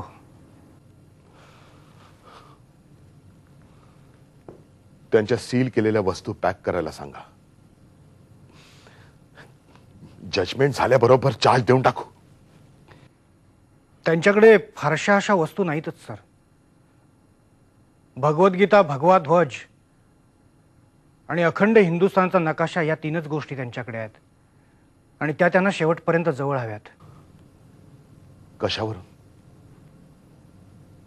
फासावर जाताना त्या वस्तू त्यांना जवळ हव्यात असं ते म्हणत होते. How do you know?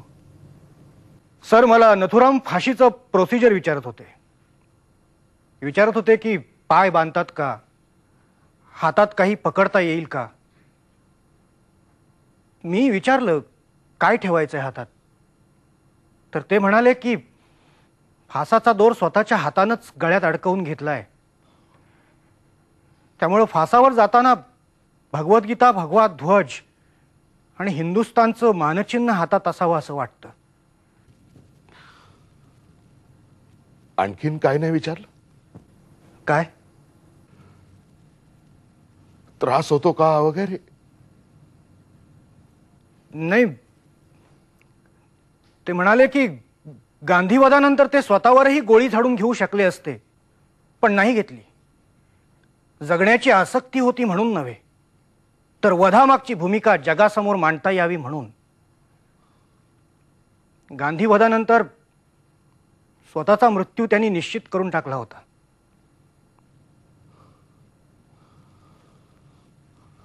Sawant, माझ्या कारकिर्दीतली ही 7वी किंवा 8वी फाशी. निर्ढावलेले बदमाश फाशीची शिक्षा ऐकल्याबरोबर कोर्टात कोसळताना पाहिलेत मी.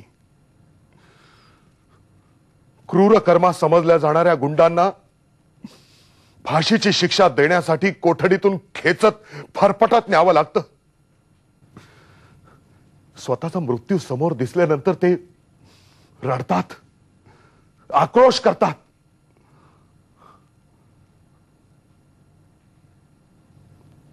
पण ही 2 सुसंस्कृत माणसं,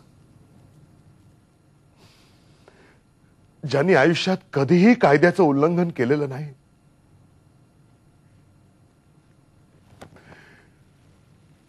ती स्वतःच्या मृत्यूला इतकं शांतपणे कशी सामोरी जाऊ शकतात? सर, त्यांचा सुसंस्कृतपणा हीच त्यांची मोठी शक्ती आहे सर. या खुदा.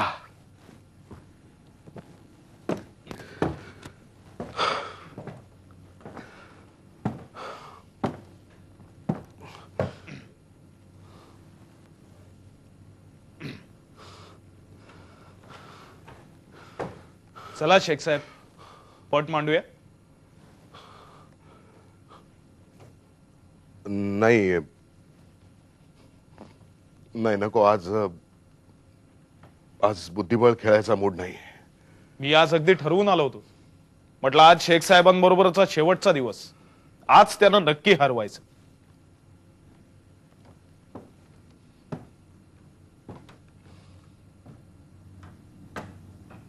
तुला कधीच हरवता येत नाही ना तुराम. तुझा राजा कधीच मारता येत नाही, कारण तुझा राजा तू कधी पटावर उतरवतच नाहीस. मी स्वतः पटावर उतरतो शेख साहेब. हो, आणि स्वतःला शह देतोस, समोरच्याला संधीच देत नाहीस. खरंच शह द्यायचा असेल तर चला अंबाल्याला. तुम्हाला कसं कळलं? फाशीची सोय तिथंच आहे ना. माझी इच्छा होती येरवड्याला न्यावं म्हणून. आई वडिलांना शेवटची भेट घेता आली असती. तुम्ही तसा अर्ज का नाही करत? आता कुठलीही इच्छा व्यक्त करण्याचा अधिकार मला नाहीच हवा. तुम्हाला आठवतंय ना, मला घेऊन येणाऱ्या अधिकाऱ्याला तुम्ही सही करून काय दिलं? काय? Body receipt. नथुराम गोडसेचा शासकीय कागदपत्रात एकदा बॉडी म्हणून उल्लेख झाला की माझ्यातला मी उरलोच कुठे. उद्या तुम्ही अंबाल्याच्या पोलीस पार्टीला नथुरामचा चार्ज नाही देणार, बॉडीचाच चार्ज देणार, आणि तेही बॉडीचाच चार्ज घेणार. आता या बॉडीची डेड बॉडी होणं ही फक्त एक फॉर्मॅलिटी. आई वडिलांची भेट हवीच, ती त्यांना मला शेवटचं भेटता यावं म्हणून. मी दिल्लीला येतानाच त्यांचं शेवटचं दर्शन घेतलं. अंबाल्याला जायचं म्हणजे पानिपत मधून, नाही का?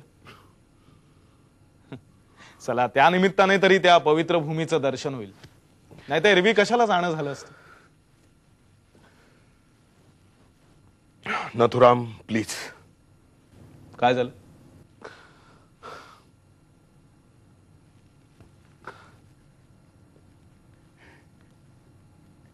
You are talking about your death.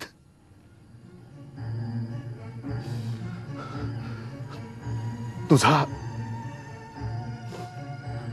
थंडपणा, तुझा अलिप्तपणा पाहिला की मला चीड येते तुझी, Nathuram. I hate you, Nathuram. I hate you. अरे कशाचा बनलायस तू? हा, कशाचा बनलायस? आमच्यासारखा हाडा मांसाचाच ना, की पत्थरातून घडलायस?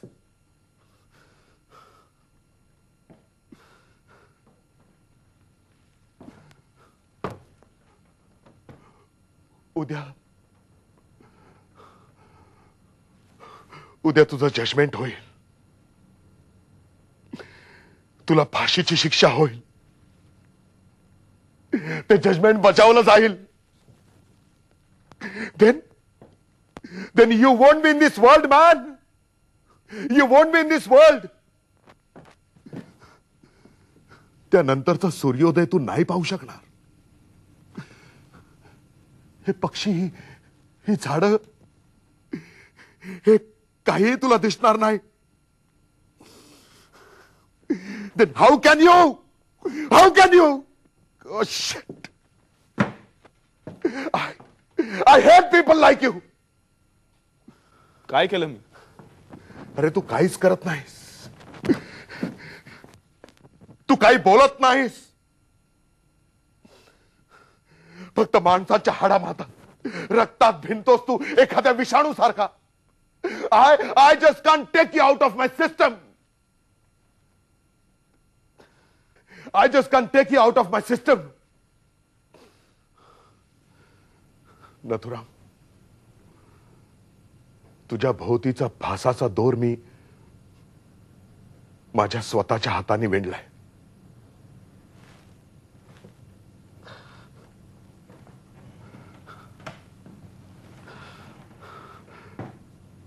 पण आज मला असं वाटतं की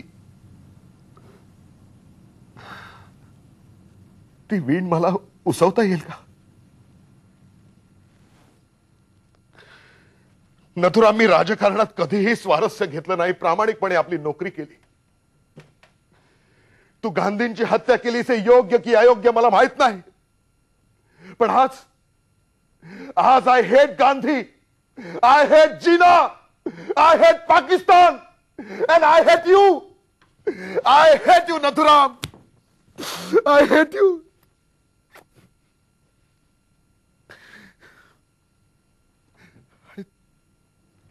तू मला सांगतोयस you are just a body now.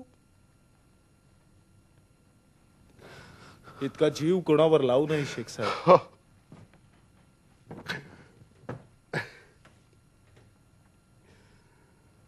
Nathuram, तू मला विचारलं होतास, तुमच्या कमरेला पिस्तूल लटकतंय, तुम्ही कुणाची तरी हत्या केली असेलच. हो, मारलंय मी, दोघांना मारलंय आणि त्याकरता मेडल्सही घेतली आहेत. पण आज त्या मेडल्सचा मला अभिमान नाही वाटत. अरे आम्ही भेकड पिस्तुलाचा चाप ओढण्यासाठी या वर्दीचं चिलखत आम्हाला आमच्या अंगावर लागतं. पण तू कुठलंही चिलखत अंगावर नसताना चाप ओढलास नथुराम.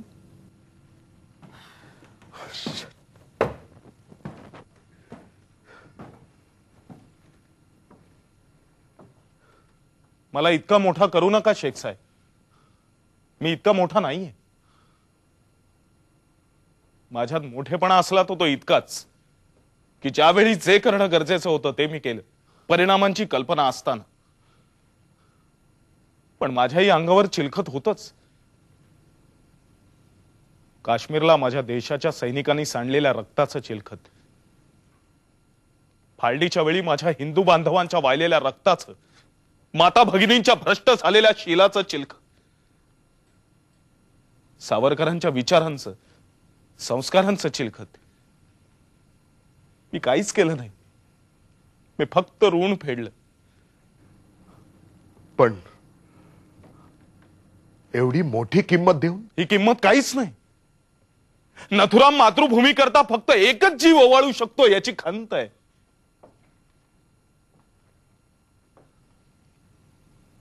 तुमच्याशी खोटं बोलत नाही शेख. मृत्यूची मलाही खंत आहे. मी मृत्युंजय नाहीये. फासाच्या दोरावर लटकण्यापूर्वी माझ्या चेहऱ्यावर जेव्हा काळा बुरखा चढवतील तेव्हा माझ्या डोळ्यात अश्रू येतीलच. या मातृभूमीचं पुन्हा या डोळ्यांनी दर्शन नाही होणार. तिच्या मातीचा गंध पुन्हा नाही घेता येणार. सिंधू नदीच्या पाण्याचा थेंब पुन्हा या ओठांनी टिपून नाही घेता येणार. फासाच्या दोरावर लटकण्यापूर्वी हे दुःख मलाही जाणवल्याशिवाय राहणार नाही.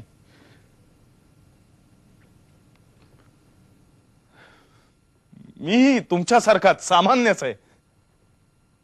I am not different. Nathuram,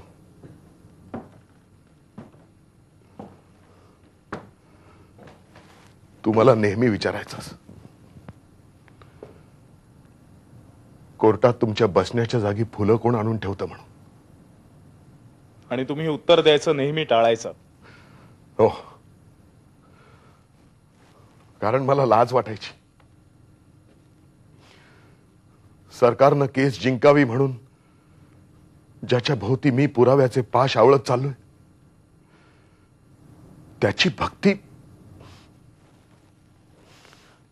माझ्याच घरातल्या एका माणसानं करावी.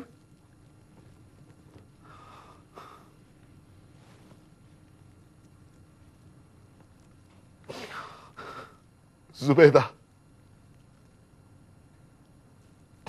मेरी बेटी, हर रोज मस्जिद में जाकर तुम्हारे लिए मन्नत मांगती है, हालांकि वो चल नहीं सकती, फिर भी मस्जिद में जाकर तुम्हारे लिए चद्दर चढ़ाती है.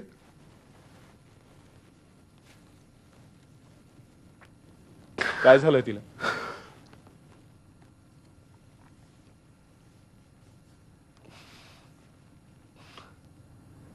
She is pregnant.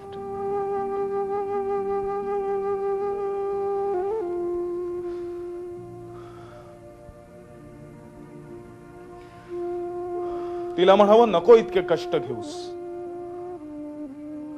माझ्यावर इतकंच प्रेम असेल, तुझ्या या भावावर तुझं इतकंच प्रेम असेल, तर होणाऱ्या बाळाची काळजी घे. तुला मुलगाच होईल, त्याच्यावर माझे संस्कार कर. उद्या जेव्हा या देशाला नथुरामची गरज पडेल, तेव्हा हवा असलेला नथुराम तू जन्माला घाल. गीत आसावले तुझ्यासाठी, सूर खोळंबले तुझ्यासाठी, ओ सूर खोळंबले तुझ्यासाठी, तुझ्यासाठी गीत आसा. मराठीतील नामवंत कवींच्या प्रतिभाशाली लेखणीतून उतरलेल्या उत्कृष्ट गीतांची बरसात शब्द स्वरांच्या चांदण्यात फाउंटन म्युझिकची प्रस्तुती.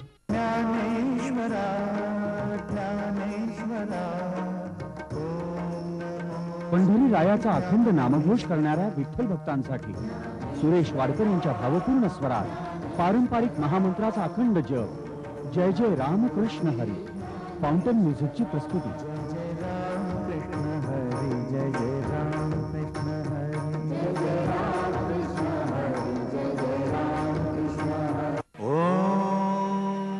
नमो जियाद्या.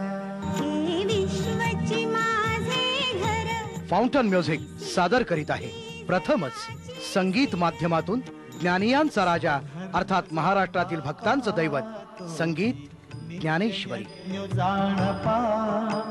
मनोनी वर्तता तेथ पापा. संगीत ज्ञानेश्वरी.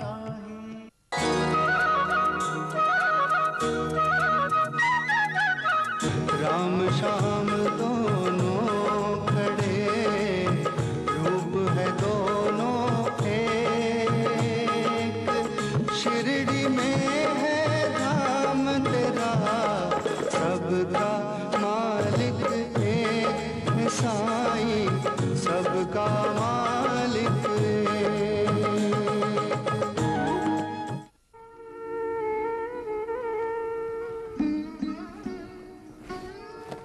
अरे देविदासजी, या बसा ना. हे गृह मंत्रालयाच्या परवानगीचं पत्र. नाही नाही, त्याची काय आवश्यकता नव्हती. नाही पण काय हे रेकॉर्डसाठी ठेवावं लागतं. नाही नाहीतरी मंत्रालयातनं फोन आलाच होता, आपल्या भेटीची खास परवानगी दिली म्हणून. कुठे आहेत नथुराम? मला त्यांच्या कोठडीत जाऊन भेटता येणार नाही का? नाही म्हणजे तशा ऑर्डर्स नाहीत, फॉर सिक्युरिटी रिझन्स. आणि काय फाशी 8 दिवसांवर आली आहे, त्यामुळे फाशीची रिहर्सल करावी लागते. रिहर्सल्स? फाशीच्या? ऑफकोर्स.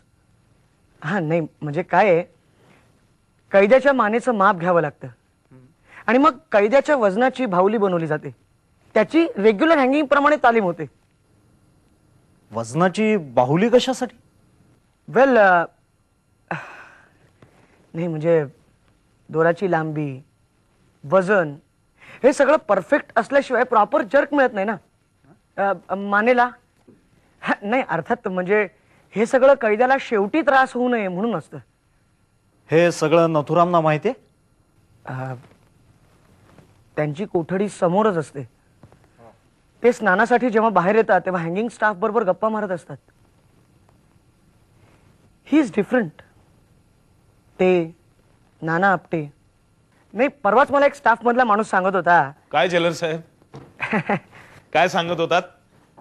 काय बदनामी चालली होती माझी? नाही नाही नाही, बदनामी नाही पंडितजी, खरंच परवा मला स्टाफ मधला एक माणूस सांगत होता. हा ते आज सकाळीच माझं वजन घेऊन गेल्या, पण बाहुली बनवताना काहीतरी घोळ झाला, काहीतरी जर्क बरोबर बसत नव्हता, घामाघूम झाले होते बिचारे. मी त्यांना विचारलं सुद्धा, बाहुलीच्या जागी डमी म्हणून मी उभा राहू का, तर ते त्यांच्या नियमात बसत नव्हतं. तुम्ही इतके अलिप्त कसे राहू शकता? कारण मी आहे, मी अलिप्त आहे. कॉफी चालेल? आणतो.